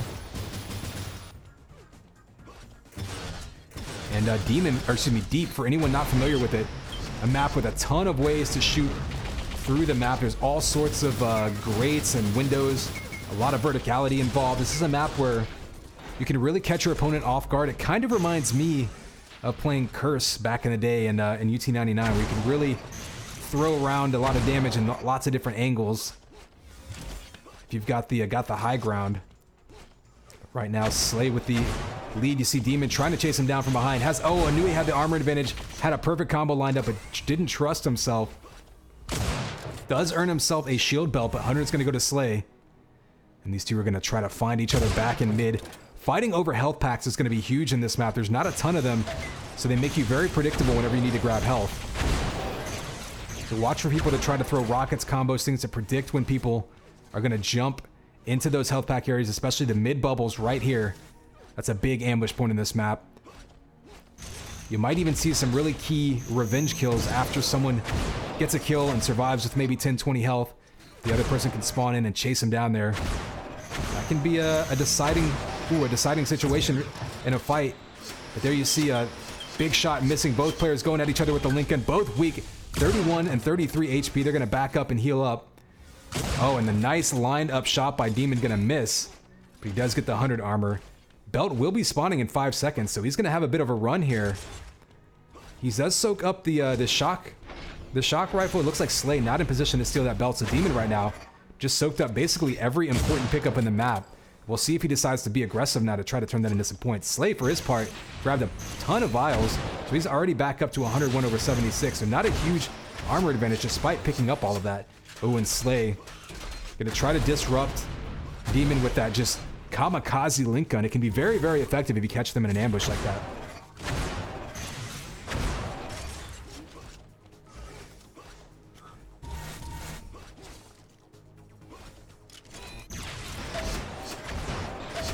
Ooh, falling away, defending himself with those shots. You can see Slade perhaps with an explicit strategy here, trying to get into Demon's face with that Link and make him uncomfortable. Especially when you're playing with a bit of a ping advantage, that can sometimes be a good strategy. Take a look at it right now. It's 33 to 88 ping advantage, in case anyone was curious. Rockets coming down from above. Oh, and there's the chase down with the Link. Demon giving Slay a bit of his own medicine. Not gonna catch him at shock rifle. So Slay with a smart move actually goes for shield belt. Just Enforcer for Slay, but that was a brilliant move. Grabbing himself a belt and a sniper rifle, and he is ready to fight yet again. If he can catch Demon in a corner, he can take the lead back with one headshot. Maybe not the case anymore now that Demon's a little bit more stacked, but I like that move by Slay. Really smart. High-level duelers don't basically get lost after they respawn. So whether you win a fight or lose a fight, off the spawn or off the kill, you got to know exactly what to do next. Any of that wasted time is going to give your opponents an advantage. Slay showing that off. Breaking down his armor right there. Looking for the shot. So if Slay had something he could shoot through the grate there, he probably would have done it. No shock rifle, though, as Demon's been doing a good job of denying that. And you see Demon just firing rockets around the map. It worked on ASDF. It almost works here. You have to be careful around this shield belt area. You can get knocked off the map and die. Oh, he gets shot off the lip. That's going to allow... Oh, no, he doesn't take it. Demon dies right on top of the belt, and that's a huge turnaround there. Slay takes the lead and the belt, and he's ready to chase him down yet again. And so this is the situation we saw on ASDF, where Slay was in complete control of the map, able to get 1 or 2 kills off here, taking the lead. But can he convert that into multiple kills to build a bigger lead? Demon was able to come back from that because Slay was only able to take a slight lead despite getting everything under his control. And this is where it's going to be up to Slay to try to build on top of that. You can't just hope to get away with a 1-frag lead and win this, especially with so much on the line. Remember, this is an absolute must-win for Slay to keep his team alive. Demon putting down that damage. You see those health bubbles in mid, not up. Oh, a big sniper shot right there. Takes Demon down to 5 HP. Slay was in a tough spot, but lined it up, kept his composure. You see him never turning his back on his opponent, and that is exactly why. Belt spawns right now. Looks like Demon went for that 100. Or excuse me, went for the 50. He's going to go back for that 100 armor now. But Slay may have an opportunity to shoot him off, but he gets there just a little bit late.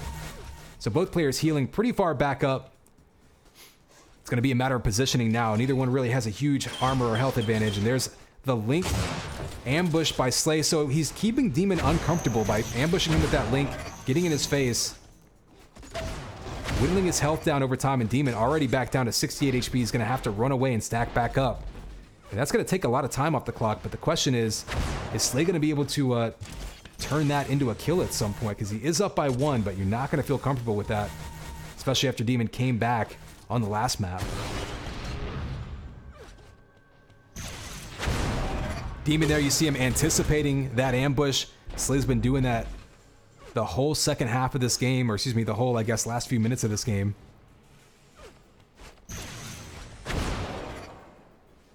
So 100 armor gets grabbed by Demon for free. Slay grabs a free shield belt. They're going to meet in mid. Slay has health and armor advantage, has all the weapons he needs. This could be his chance to really try to break this one open, but he doesn't want to dive into Demon's face too much. He eats a little bit of damage. Demon now has him in midair, doing some damage back and forth. The midair snipe by Slay after bouncing him up. This could be his chance to try to extend this lead.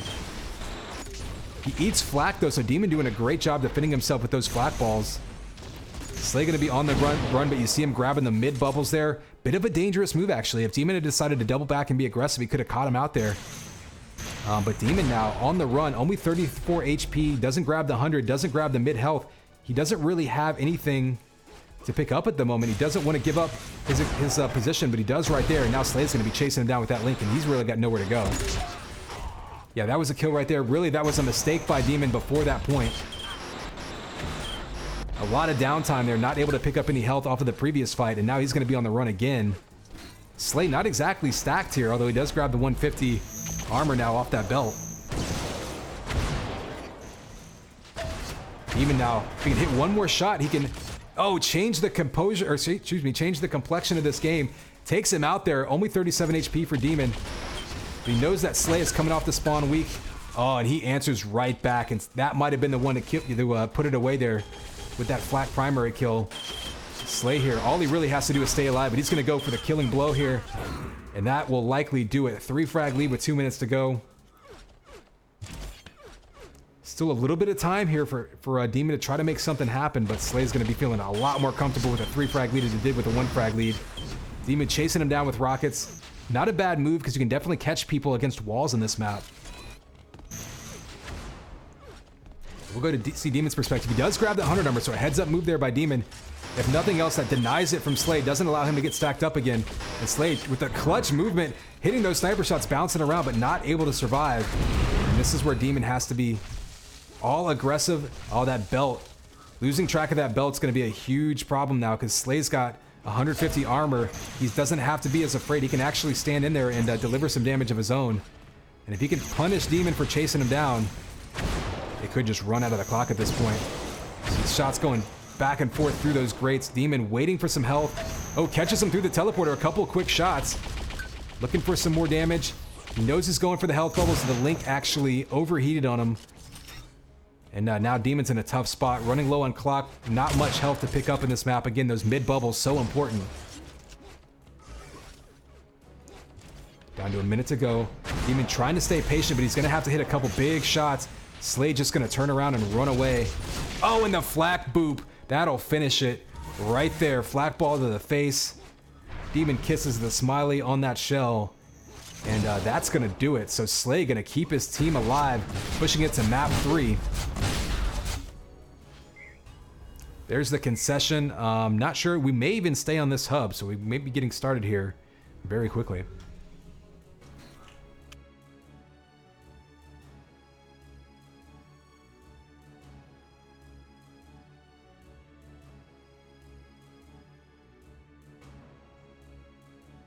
So map 3 will be a race, in case anyone was wondering. Oh, it looks like they're going to move to London. Okay, so we're going to move to a London hub. Maybe a little bit more middle of the road ping for both players.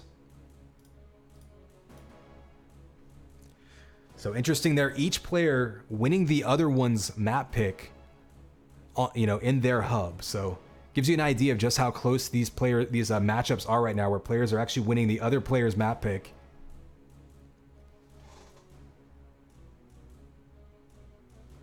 And we're almost at 150 viewers right now, so this is getting up there with some of the biggest shows we've had in the past year, certainly in 2019. Obviously in 2020, this is our biggest one so far, but yeah, I want to shout out to everyone for joining us here.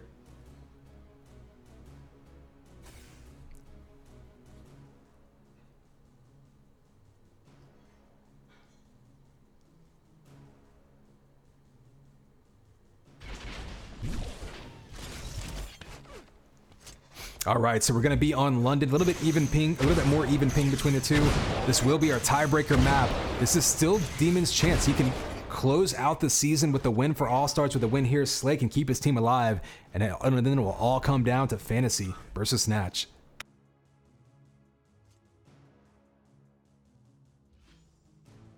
And here we go, 3, 2, 1. And it's game time, baby. Connex 5. We are getting down to the wire here. Tiebreaker map. For point number 4 in this matchup. If Slay can clutch this one out, it'll force a deciding duel between Fantasy and Snatch. If Demon can come back and answer here in map 3 and take it, that will secure the Season 1 championship for All-Stars. So very tense start to this map. Demon taking the damage early on. He is going to slide back, pick up some health on the 50 armor. Slay was able to grab that 100, so he's going to have a bit of an advantage. We'll see if he tries to push it in the opening moments here.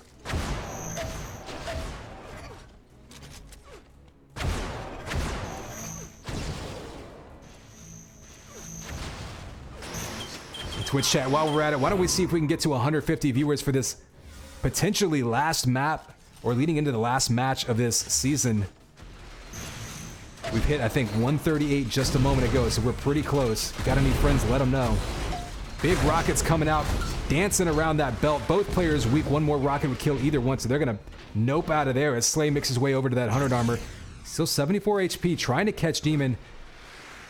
Running for the obvious bubble, so there's more health in this map than Deep, but just like in Deep, those mid HP packs, those ones down low here are going to be a big point of contest between these two because they're pretty obvious point to restack up. So look for a lot of prediction shots. Slay, interesting, going to go out of his way to pick up those vials. Demon had a chance to hit him with some rockets up those lifts, predicted him perfectly, and just couldn't land it.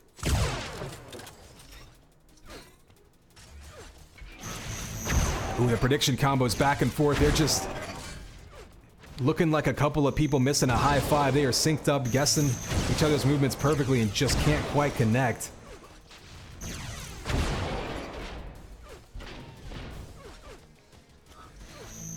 Slay gonna bring out some rockets. Dangerous spot here for Demon. Oh, he misses with the rockets, gets bounced up in the air. The armor does go to Slay, and he gets out of there alive, and now Demon pinned back in there with no armor, but he hits the sniper shot. That was a big sniper shot to take Slay down to 47 HP, and now Demon has the health advantage. And these two are just exchanging blows at this point. But Slay, of course, very methodical. He's plenty happy to back up, stay alive, and just wait for his opportunities here. Another clutch sniper shot. There's the yoink to pull Demon back in there, but Demon hit him with the rocket to turn him back away. So both players just hitting shots and shot after shot back and forth. I don't know how these guys are surviving.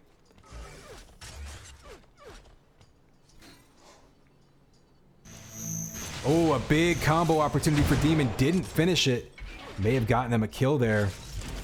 Instead, Slay's going to back up, grab that 50. Still has 100 armor. He's in great position to fight Demon off of this shield belt spawn. Demon might be conceding it here. Gonna hear him grab it. Knows he can head over to that lift to drop some rockets down. Does he go for the 100 armor, though? Does he chase him down? It looks like he might be heading over to the 100, but Slay gonna opt not to try to ambush him there. Maybe try to meet him in mid. Slay being so careful right now. Doesn't want to give up any damage, and there he goes, giving it up anyway. Demon catches him with a big combo. Down to 61 HP, and now Demon in the driver's seat with a big health and armor advantage. Another sniper shot across the map, trying to chase him down. Lock on rockets, not going to land, and we do have 100 armor spawning in 5 seconds, and now Slay may be thinking about grabbing it. He's relatively weak compared to what he's been. Big combo by Demon. Does absolutely nothing. He has it lined up perfectly and just whiffs. Got what he wanted, and now Slay going to go back to the link chase down strategy that he used a bit in deep. You see Demon, nice rocket there trying to keep him away. He knows he wants to dive around that corner and take a sniper shot. Hits another one though, and another one, and Slay on fire at this point. Shooting 44% sniper so far. And 3 in a row right there, catching him right around that corner.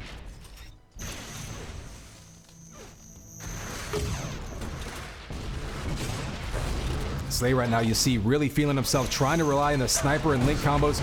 Oh, and Demon kills himself with rockets, doesn't even get much damage on Slay. Gonna be 2 to -1 now, and that's a big death there for Demon. Still plenty of time left on the clock, but he's got to start from square one now, scooping up more weapons, armor, trying to stack back up. He's just gonna have to defend himself for a bit. Shock rifle's gone. Mid-air link, hard to get away from. Oh, but the sniper rifle in his hands, 1 shot away from taking Slay down. Demon's gonna opt to go for 100 armor, gets the fall away sniper, and that was a big moment for Demon right there, getting both the kill to pull within 2 and the 100 armor, and really mentally too, getting rid of that negative. I mean, even if you go on to lose this match 2 to 0, it's a heck of a lot better than losing 2 to -1. Oh, damage going back and forth. The link takes him down. Demon unable to hit that last rocket. Slay gets a huge link gun kill there, and the shield belt on top of it. That could have gone either way, a total 50-50. Slay avoids him, keeps the link gun on him, gets the kill and the belt, and that was a massive fight right there. That Slay won. So we slide on past the halfway point here. Again, this is the tiebreaker map, but it is season point for All-Stars, so SAS needing to stay alive, gonna have to win this map.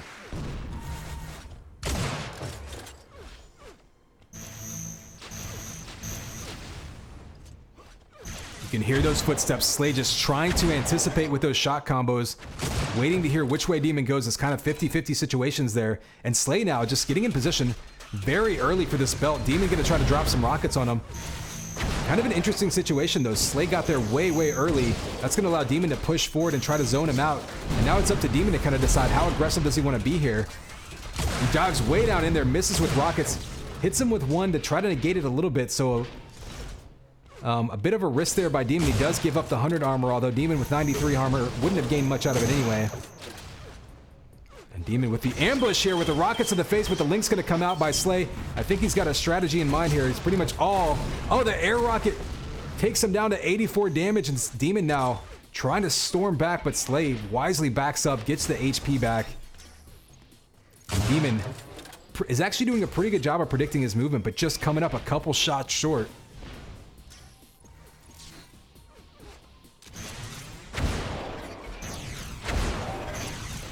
Oh, there's a big combo opportunity that he just barely missed. We've seen a couple of those now by Demon. Getting what he wants, and just the timing is slightly off. So credit to Slay for being evasive. Also credit to Slay there for keeping the timing of the 100 armor. Oh, he gets zoned away by that Demon chasing him up with that rocket. And that was actually a really smart rocket right there. It kept Slay from being able to turn around and answer back with a combo of his own. So Demon now with a belt for the first time in what seems like forever. Only his second belt of the match. There's a big 80 damage rocket. Slay now with one snipe away from death. He's got to be careful. Oh, Demon had a shot there. Maybe he fired just a little bit early. It looked like he wasn't really close on that one. The anti-combo keeps himself safe. 100 armor. Getting grabbed. 50 getting grabbed as well. And if you're Demon, you got to start looking at this clock. You're going to need 3 kills here.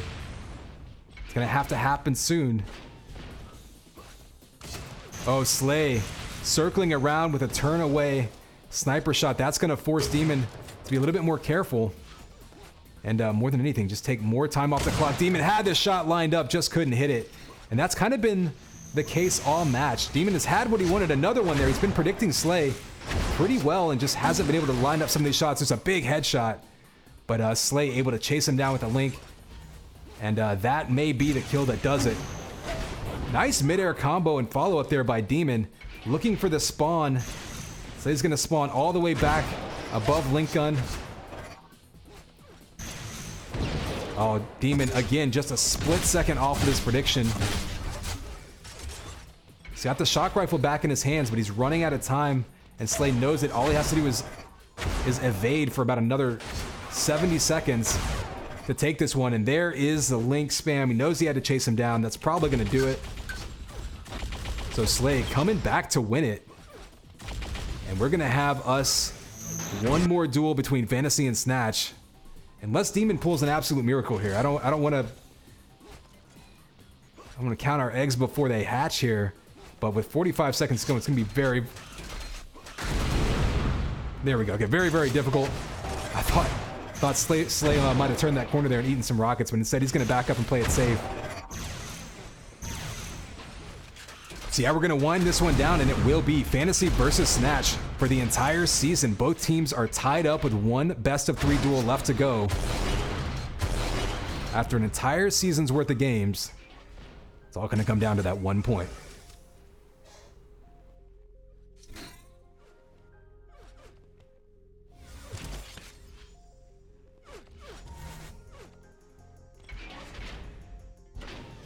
Demon hiding in a corner now. Maybe just running out the clock.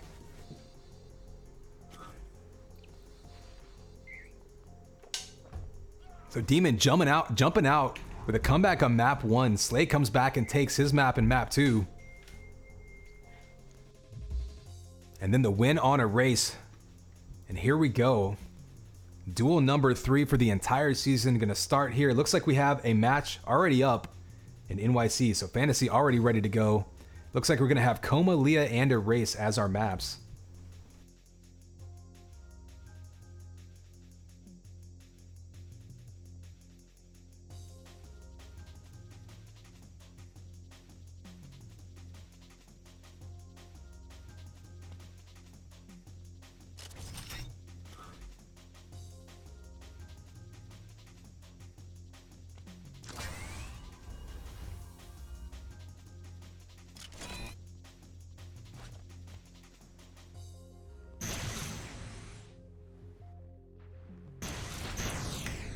And here we are, folks. Fantasy's in the server just waiting for Snatch. After 7 weeks of matches, these two teams are dead even. And it's all going to come down to this duel. So it will be another best of 3 duel. Looks like we're going to start on Coma. That's going to be Snatch's map choice. So, of course, it'll be on the North American hub. And we will reverse course. I believe we'll be playing Leah and, if necessary, Erase in Europe. So keep that in mind. Leah going to be Fantasy's map choice. Coma going to be Snatch's.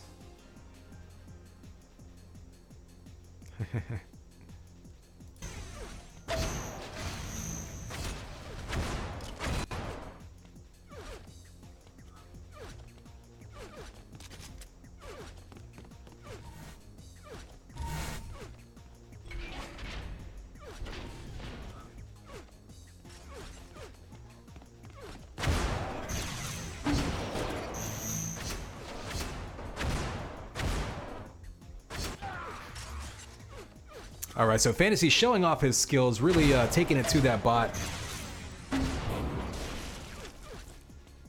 Lieb, though, I think if Lieb gets a Link gun in his hands, Lieb can be very dangerous here, so.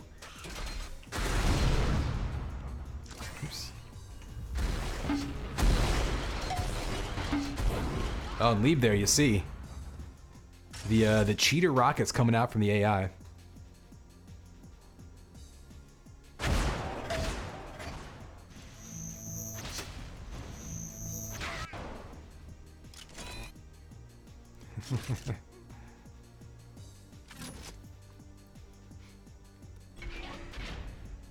I actually find it, I've mentioned this before, I actually find it kind of fascinating to watch the AI through a first-person perspective.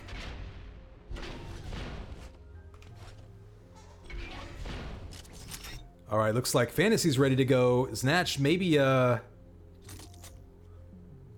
getting caught with a handful of Cheetos here, gonna have to wipe off that dust. You don't want to get Cheetos dust in your mouse.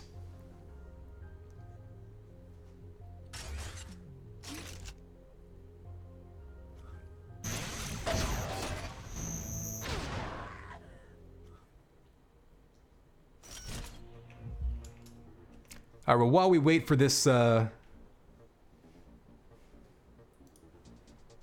this match to get started, I guess I'll let everyone know again. You can always follow me. I am ConX5. You can follow me on Twitch.com/Con or Twitch.tv/ConX5. Also YouTube/ConX5. You know, I cast other YouTube things. Sometimes I do some more casual streaming, some speedrunny type things. You know, no big whoop, whatever. Definitely feel free to hang out with me, follow, I don't know, sub, send me Christmas presents, I don't know, whatever makes you happy. I will be casting a UT Blitz Cup on the 25th, so keep an eye out for that. As well as any number of both UT and not UT related things on my channel. Of course, Raise Your Edge Gaming channel here casts all sorts of other video games as well, everything from like, you know, everything from Quake Champions and StarCraft and all sorts of things. And UTProLeague.com, I should say, is going to be the website. Definitely feel free to check that out. And they do have social media stuff too. I actually forget what the command is in chat. It's either follow or social. I think it might be follow. And that'll pop up all of those accounts for you if you want to follow them on Twitter, etc. Of course, definitely you want to hang out in the Discord to get all the info about what's going on. Like I said before, all the conversations about Season 2 are happening right now as far as getting things rolling, figuring out rosters and all that.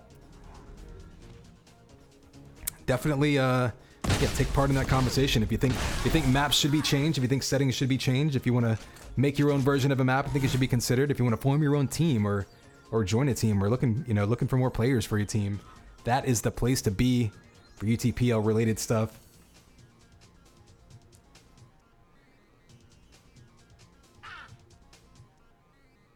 There we go, Snatch joining in now, the old school mouse tag.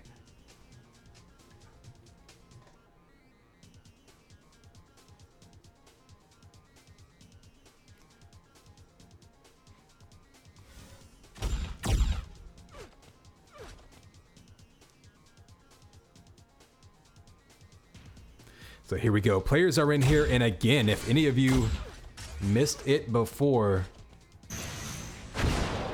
we are down to this. Both teams drawing dead even through the entire season up to this point. Whichever team wins this best of 3 duel between Fantasy and Snatch will win first place in the UT Pro League. Second place consolation prize to the loser. These teams have definitely, they both clinched first/second, so certainly a great showing by both teams this season.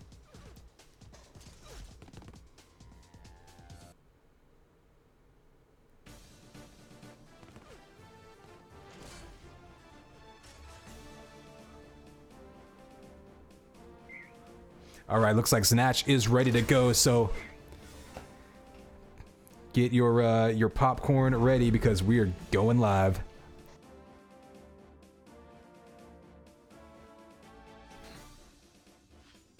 All right, here's the countdown. 3, 2, 1, and it's game time, baby. Connex 5. We are getting this one kicked off. It all comes down to this. Fantasy versus Snatch. This will be a best of 3 duel, and winner will clinch UTPL first place in Season 1. The last duel of the last match of the season. Gonna determine it all. Fantasy with some early damage, throwing the flak boops up top, smacking Snatch in the back. He's still surviving though, so about 40 HP for him. He probably won't opt to go for that 100 armor contest. Yeah, he's gonna circle around, get stacked back up just a little bit. And you do see a 50 armor grab by Snatch, so interesting move there. Fantasy maybe was going to deny weapons instead of the armor. Snatch circles around, grabs that armor, and now is actually looking pretty healthy.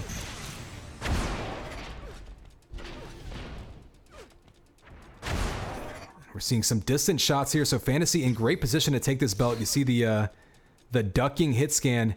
Fantasy gonna delay that by just a couple seconds, and the diving away sniper shot. Doing some damage there. Both players trading shots, combos back and forth, nothing landing. Fantasy's gonna grab those health bubbles and have the first kill on top of that armor. Snatch was able to sneak around and grab it early on in the match, but this time he makes him pay.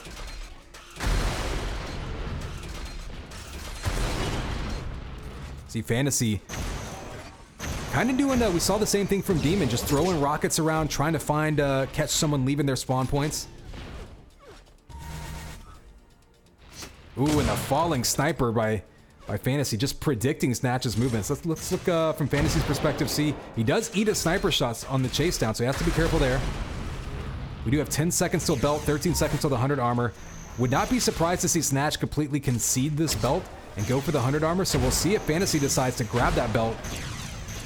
Okay, looks like Snatch actually, yeah, he's gonna take a couple shots, nothing hits, so he backs up to that 100. Fantasy knows exactly where he's going, but can't hit the shot.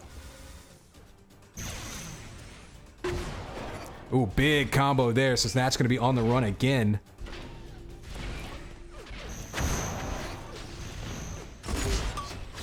Some more flak balls coming out. Can't get the boop, so he's just gonna turn the corner and eat a big old blue ball of death. Fantasy gonna be on the run himself. Snatch only 40 HP, up to 55, and they're highly aggressive play here by Snatch considering his HP. Kind of surprised, maybe actually chasing Fantasy away. Maybe, I don't know if Fantasy realizes how weak he is given how he's playing. Both players are one shot away from death. Dangerous plays here by Snatch, maybe trying to angle for that 100 armor. He's waiting for those health bubbles to spawn. Fantasy has the combo lined up, can't make it hit. Snatch was able to grab those bubbles finally. Big combo there, and he flaks himself in the face. Fantasy pinballs him into the wall. And the self-boopery with that flak ball. Gonna make it 1 to -1, so all important buffer frag there for Fantasy. Always scary to only be up by 1 in a duel. Snatch is so experienced and so methodical. Don't expect to see him panic by any means. He's gonna just slide over, grab that 50. Does give up the 100 armor though, so Fantasy now taking control of the entire map. Looking to convert that nice prediction combo there. Didn't get the kill, but did turn Snatch away. You're so vulnerable whenever you come through that teleporter. Anything you can do, anything you can do to protect yourself is so key.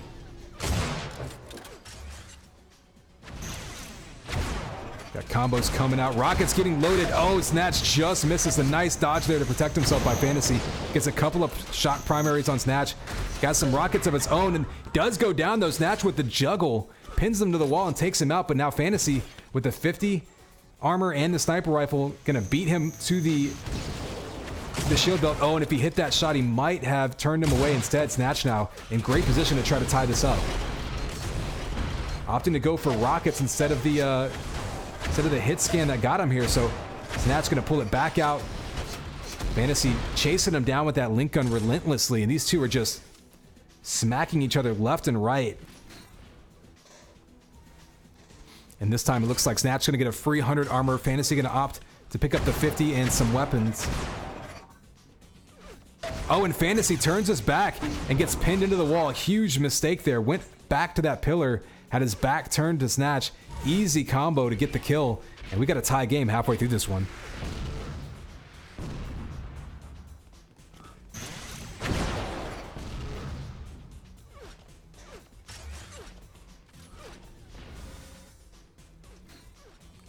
The 100 armor is up. Fantasy dangerous jump right over in front of Snatch. Snatch is going to zone him out with combos.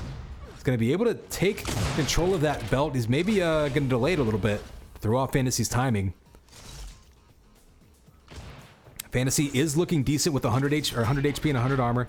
Snatch with a bit of an advantage.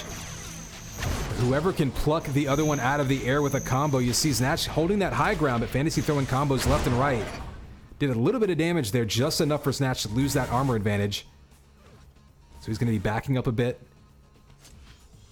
Snatch had been in control for a couple minutes, but still a tie game, so he doesn't want to overextend and give up anything here. Combos back and forth. Bigger damage for Fantasy, so Snatch is going to be on the run. Big combo now back and forth. Again, damaging each other. Fantasy down to 30 HP. This is so big if he can get to these health bubbles. He does. So Snatch losing the lead. Fantasy taking it back, and more importantly, able to heal back up after that fight. Snatch trying to catch up with him, knows he's weak.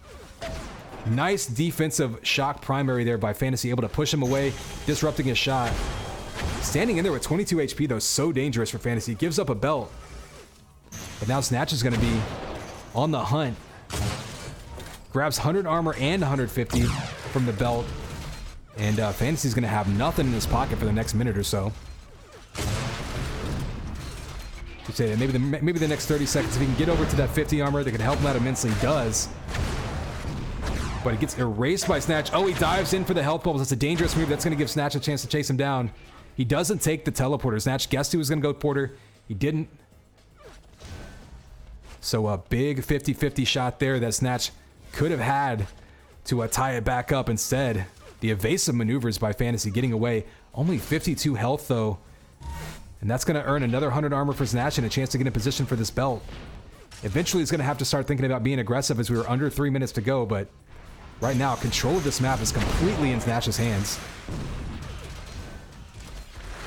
Belt spawns. There's a fall away shot going back and forth, a little bit of damage. Fantasy now back up to 150 armor here, so Snatch had complete control of the map. Couldn't utilize it, couldn't capitalize on it to get an ambush set up. And Fantasy now looking extremely healthy.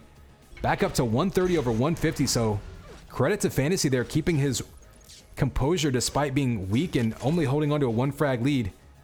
Able to evade, causing the Snatch to walk into a couple shots just like that. Gave him time to regroup. Oh, misses a big combo there, though. Up close, anything can happen. See, Link coming out, trying to get that damage to put him away. Oh, and up that lift is so dangerous. Fantasy just begging him to go up that lift with that Link gun out. And there's that follow-up. A couple of shock shots following with the Link gun. That's going to melt him. Take a quick look at the scoreboard there. And more damage for Snatch, but Fantasy, again, in the middle of this game, somehow was able to come away from all of those fights alive, stack back up, and now he's got Snatch a little bit frantic with only a minute and a half to go. He needs 3 kills. You can definitely make that happen on this map, but it's going to require a lot of luck.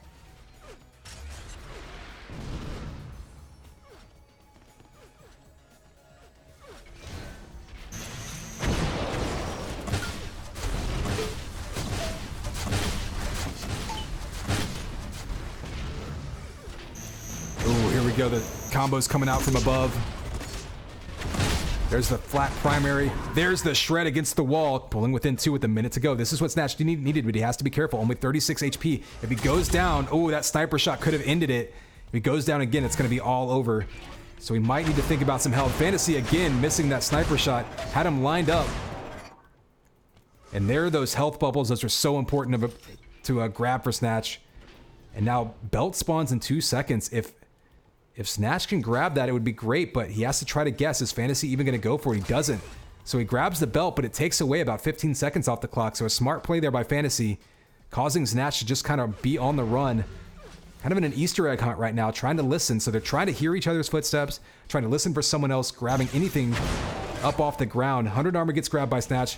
Fantasy grabs 50. That combo is going to turn him away. He has no other option, though, running out of time. Snatch has to turn the corner. Guessing with these 50-50 shots. Fantasy, dangerous move going up that lift, but only a little bit of damage coming out. And that combo right there may do it with 10 seconds to go. Snatch is just going to run out of clock here.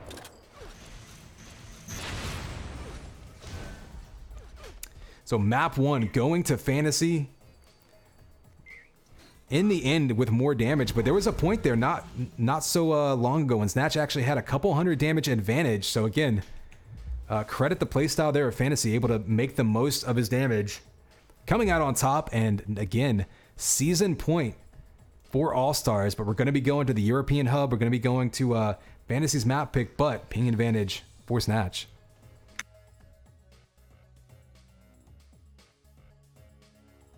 So we're going to have Leah up next. This could be the one. This could be the game that determines the entire season, or could send us to another tiebreaker.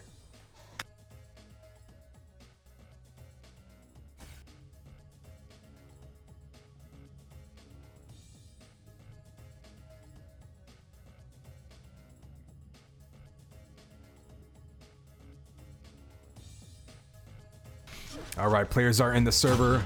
Given that we changed servers, might be a little bit of time to adjust. You see Fantasy getting his ping settled.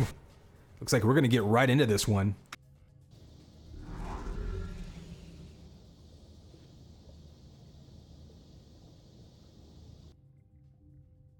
And here is the countdown. 3, 2, 1. And it's game time, baby. Connex 5 here with map 2 of the duel. We just saw Fantasy staying alive on Coma. Now it's going to be Leah, and a chance to put it away for All-Stars or SAS to force a tiebreaker map. Snatch with the early lead here.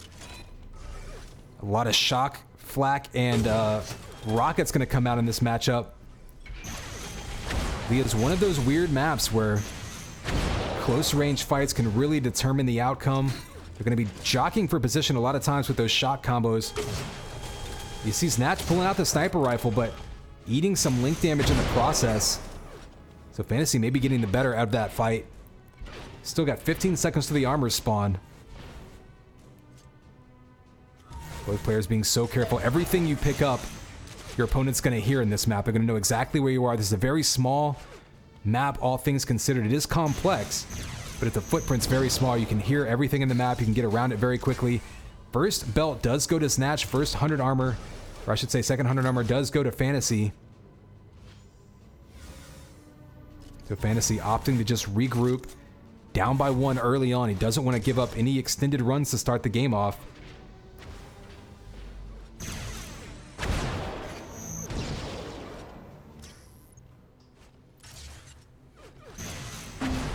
Oh, big combo up top there. Fantasy going to be on the run. Snatch trying to extend this lead.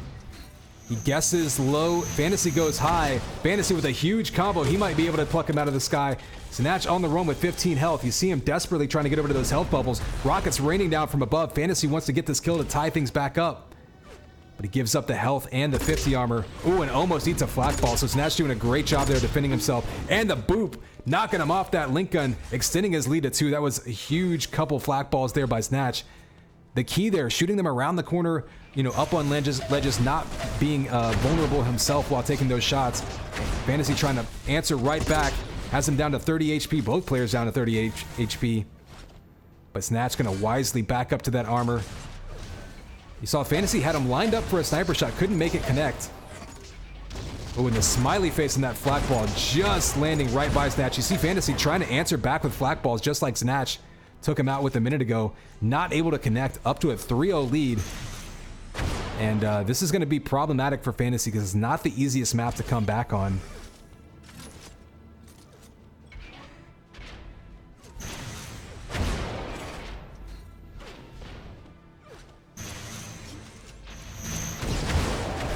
Fantasy does grab that 100 armor right in front of Snatch, gets it pretty much free. Not much damage coming out there, so dangerous spot here for Snatch. Fantasy's going to use that. Oh, he actually eats rockets.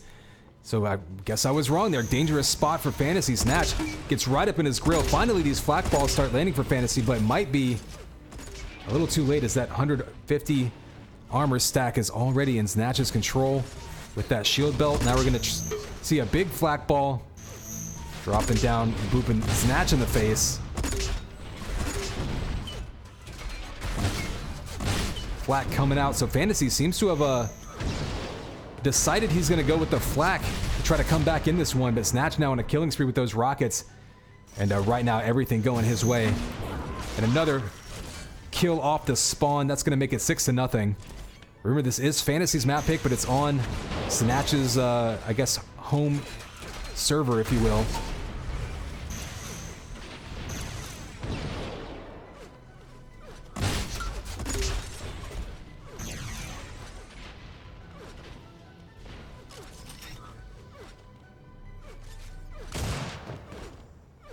And so you see the evasive maneuvers there by Snatch. Down to 51 HP. Fantasy trying to track him down.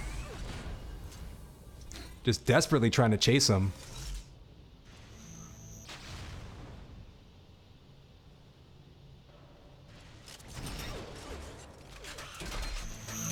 Rockets coming out. This could be a big opportunity for Fantasy. Has him pinned into a corner here. If he can hit a couple key shots. He's going all in and he does get the kill. That ends the spree. We're not even halfway through. So now can Fantasy rattle off some kills? You see him throwing rockets around, trying to guess his movement. Oh, just missed down low there and thought he might be going for the shock. He was right, but couldn't hit him. And almost eats a combo from Snatch, trying to chase him down, but this time we have 20 seconds to the belt. Fantasy was able to evade it. Trying to come back 5 frags on this map is not impossible. It's just very difficult, especially with someone as methodical as Snatch.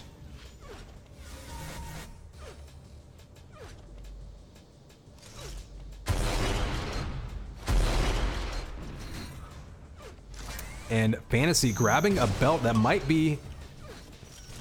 Yeah, I think that was only the second belt he's grabbed so far. Snatch has been in control of this map most of the time. And able to convert kills off of spawns as well, and that's been huge. Oh, you see the cut through by Fantasy going for that shortcut. Would have given him an opportunity to lay a rocket down on Snatch's face. Instead, misses it. Maybe gonna fake it. Snatch now facing the wrong direction, so you do have a ton of time until the belt spawns. 100 armor in 10 seconds. Very interested to see what Fantasy decides to do here. These two players basically just trying to anticipate each other's movement, and actually guessing wrong quite a bit. They finally see each other. Oh, Snatch makes him eat a combo. Fantasy now, once that 100, has to decide how aggressive he wants to be. Snatch gonna actually abandon ship in favor of that belt. Fantasy now with a decision to make. Does he concede that belt, stack back up on health, and grab this 100? Looks like that's what he's going to do, opting to try to catch Snatch leaving the area. Should be heading straight over for the 100 armor. No, he's actually going to try to ambush. So Fantasy, interesting move. Rather than backing up into the 100 armor, trying to catch Snatch, not anticipating him coming around the corner. Looks like that might be a GG. That was kind of a last-ditch effort to catch him with some rockets. Doesn't happen. As Snatch gonna take Leah 7-1. And there you have it. Erase. Third map, last duel game of the season, last duel map of the season, and this is gonna determine our champion.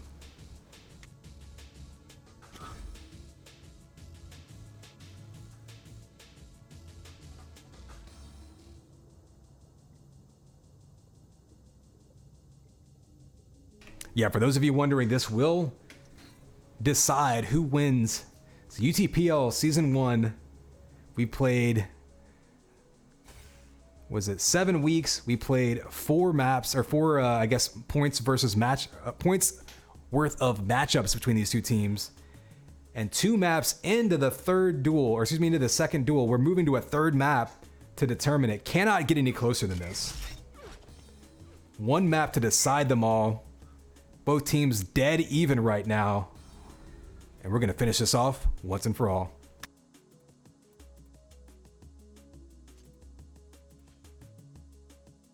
And here's the countdown. 3, 2, 1. It's game time, baby. Connex 5. Last map of the season. It all comes down to this. Fantasy and Snatch exchanging map wins. This is the tiebreaker map for the tiebreaker duel.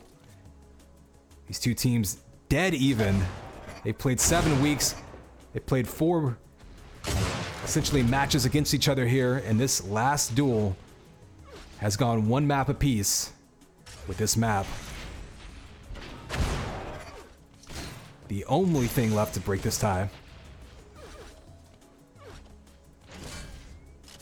See early 100 armor going to Snatch, so that's going to give him a bit of an advantage. Fantasy with the sniper, though, helping negate that. These two taking shots back and forth. Ooh, Fantasy wanted that sniper shot, couldn't quite hit it, but he did snag the shock rifle. You see him taking that shot right there just to deter Snatch, to send him away, trying to manipulate him with that shock trap. I like the movement there by Fantasy, grabbing the vials, knew Snatch would know he was there, got out of harm's way, and able to sneak in and steal that belt. Not much armor left from it, but he pings him 3 times in a row. We've got the shock juggle to take the first kill, and Fantasy on top early on. Ooh, you see him guessing. It's that 50-50 around the corner, looked for the flak ball, missed it. But now he's going to go back and soak up some armor and some weapons. Try to utilize this map control that he has, even though the armor's going to Snatch. A little bit more advantage there. Snatch going to try to chase him down with the link, and it's working so far. Fantasy down to 38 HP. Smacks him a little bit with the rocket, but he misses with the defensive rockets. It's going to be running away, eating Link the whole way. Does manage to get that 100 number, so a heads-up play there by Fantasy. Oh, catches him with a flak primary with a double back, trying to ambush him. Big shock primary there as well. Snatch going all in with that link gun, manages to come out on top in just the nick of time. One more shot would have taken him out. Instead, he gets the kill, ties it up, and the shield belt. So that was a huge risk there by Snatch. But counted on Fantasy missing his shots. That happened, allows him to pull even again. But Snatch not super filled up on his inventory. He's got full sniper ammo. He's got plenty of link ammo, but nothing else. So if Fantasy can get in his face, cause a... there we go, picking up a rocket launcher. It's like if Fantasy could have gotten in his face there and forced a close range battle, might have been problems for Snatch.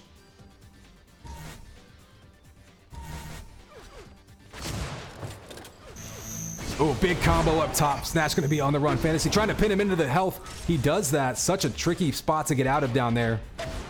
Catches him with 1 shot off the spawn. Looking to kill him with a combo. Just grabs him around the corner. That was perfect placement there by Fantasy. And Snatch respawns right in front of him. The flak boot to the face. The follow-up shots. Right now, Fantasy's hitting everything. Trying to make it count, though. There it is. Another kill. 3 frag lead just like that in a matter of moments. And I've talked all season long about how the best duelers don't just get 1 kill. They try to convert it into multiple. That's so important right now because you know Snatch is going to give everything he can to try to come back in this one. There might be another run on his side. So Fantasy can't be happy with just a 3 frag lead, let alone getting 1 more kill. He's got to try to get as much as possible on the board. It's still very early on in this one.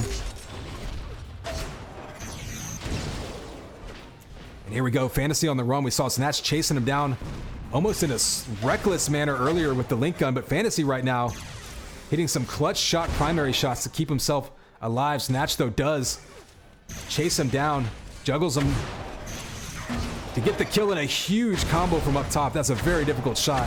172 damage. Snatch has him down to 14 HP and trying to pull within 1.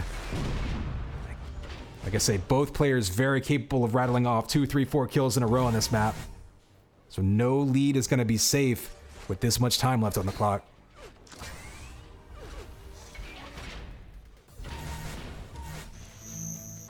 Ooh, combos coming around.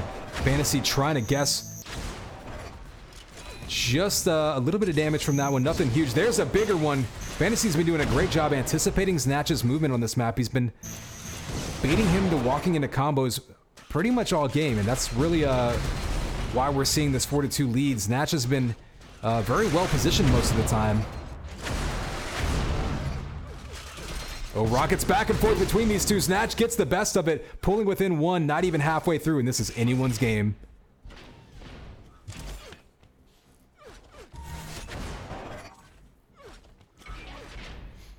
So players are kind of resetting right now. Snatch still down to 47 HP. Finally going to grab those health bubbles, and now he's going to decide how to attack this belt. He has enough time to try to take Fantasy off of it, but he has a flak cannon in his face. He's got to be careful, and Fantasy with the flak makes him pay. Shield belt is up, only 35 HP, but he does have that extra armor. That'll allow him to survive long enough to get a little bit more HP in him. Most importantly, able to... Oh, a big flak ball catches him. Again, the anticipation by Fantasy has been on point this game. Can't finish him off with the flak. Snatch with 11 HP, dodging those flak shards. Only down to 20, or only up to 26 health though, so he's gonna have to run somewhere. Fantasy's daring him to run for those health bubbles. Finally does, and finally Snatch, the 1 frag deficit, back up to a decent amount of health.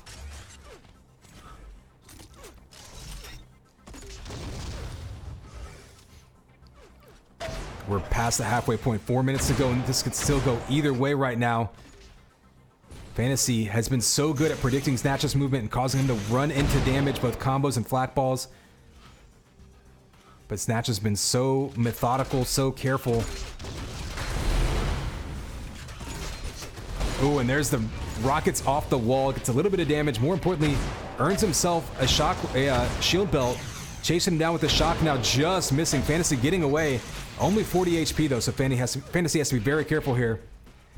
I see Snatch picking up that health, probably as much to deny it to his opponent as anything.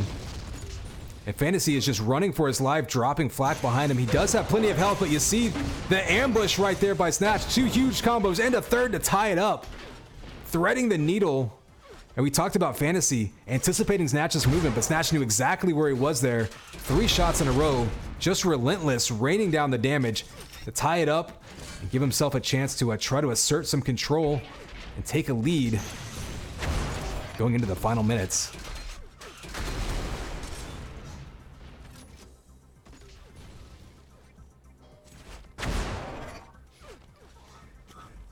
So 2:40 on the clock. Shield belt spawns right now. Snatch not really in position for it though. Is Fantasy gonna dive down into it and take a free belt? Okay, he turns around. I guess I should say Snatch wasn't ready to grab it, but he did zone Fantasy away from it, so Fantasy now finds himself in a tough spot. 100 armor is spawning. He's going to give it up to Snatch. Fantasy has a little bit of extra health, but he's given up 100 armor right now. Maybe just trying to run a little bit of clock down and wait for an opportunity to get some free damage. He's been getting that all game with combos, rockets, and flak. There's another chance, but Snatch backs away at the last second. That could have been a huge combo if Fantasy was able to land it.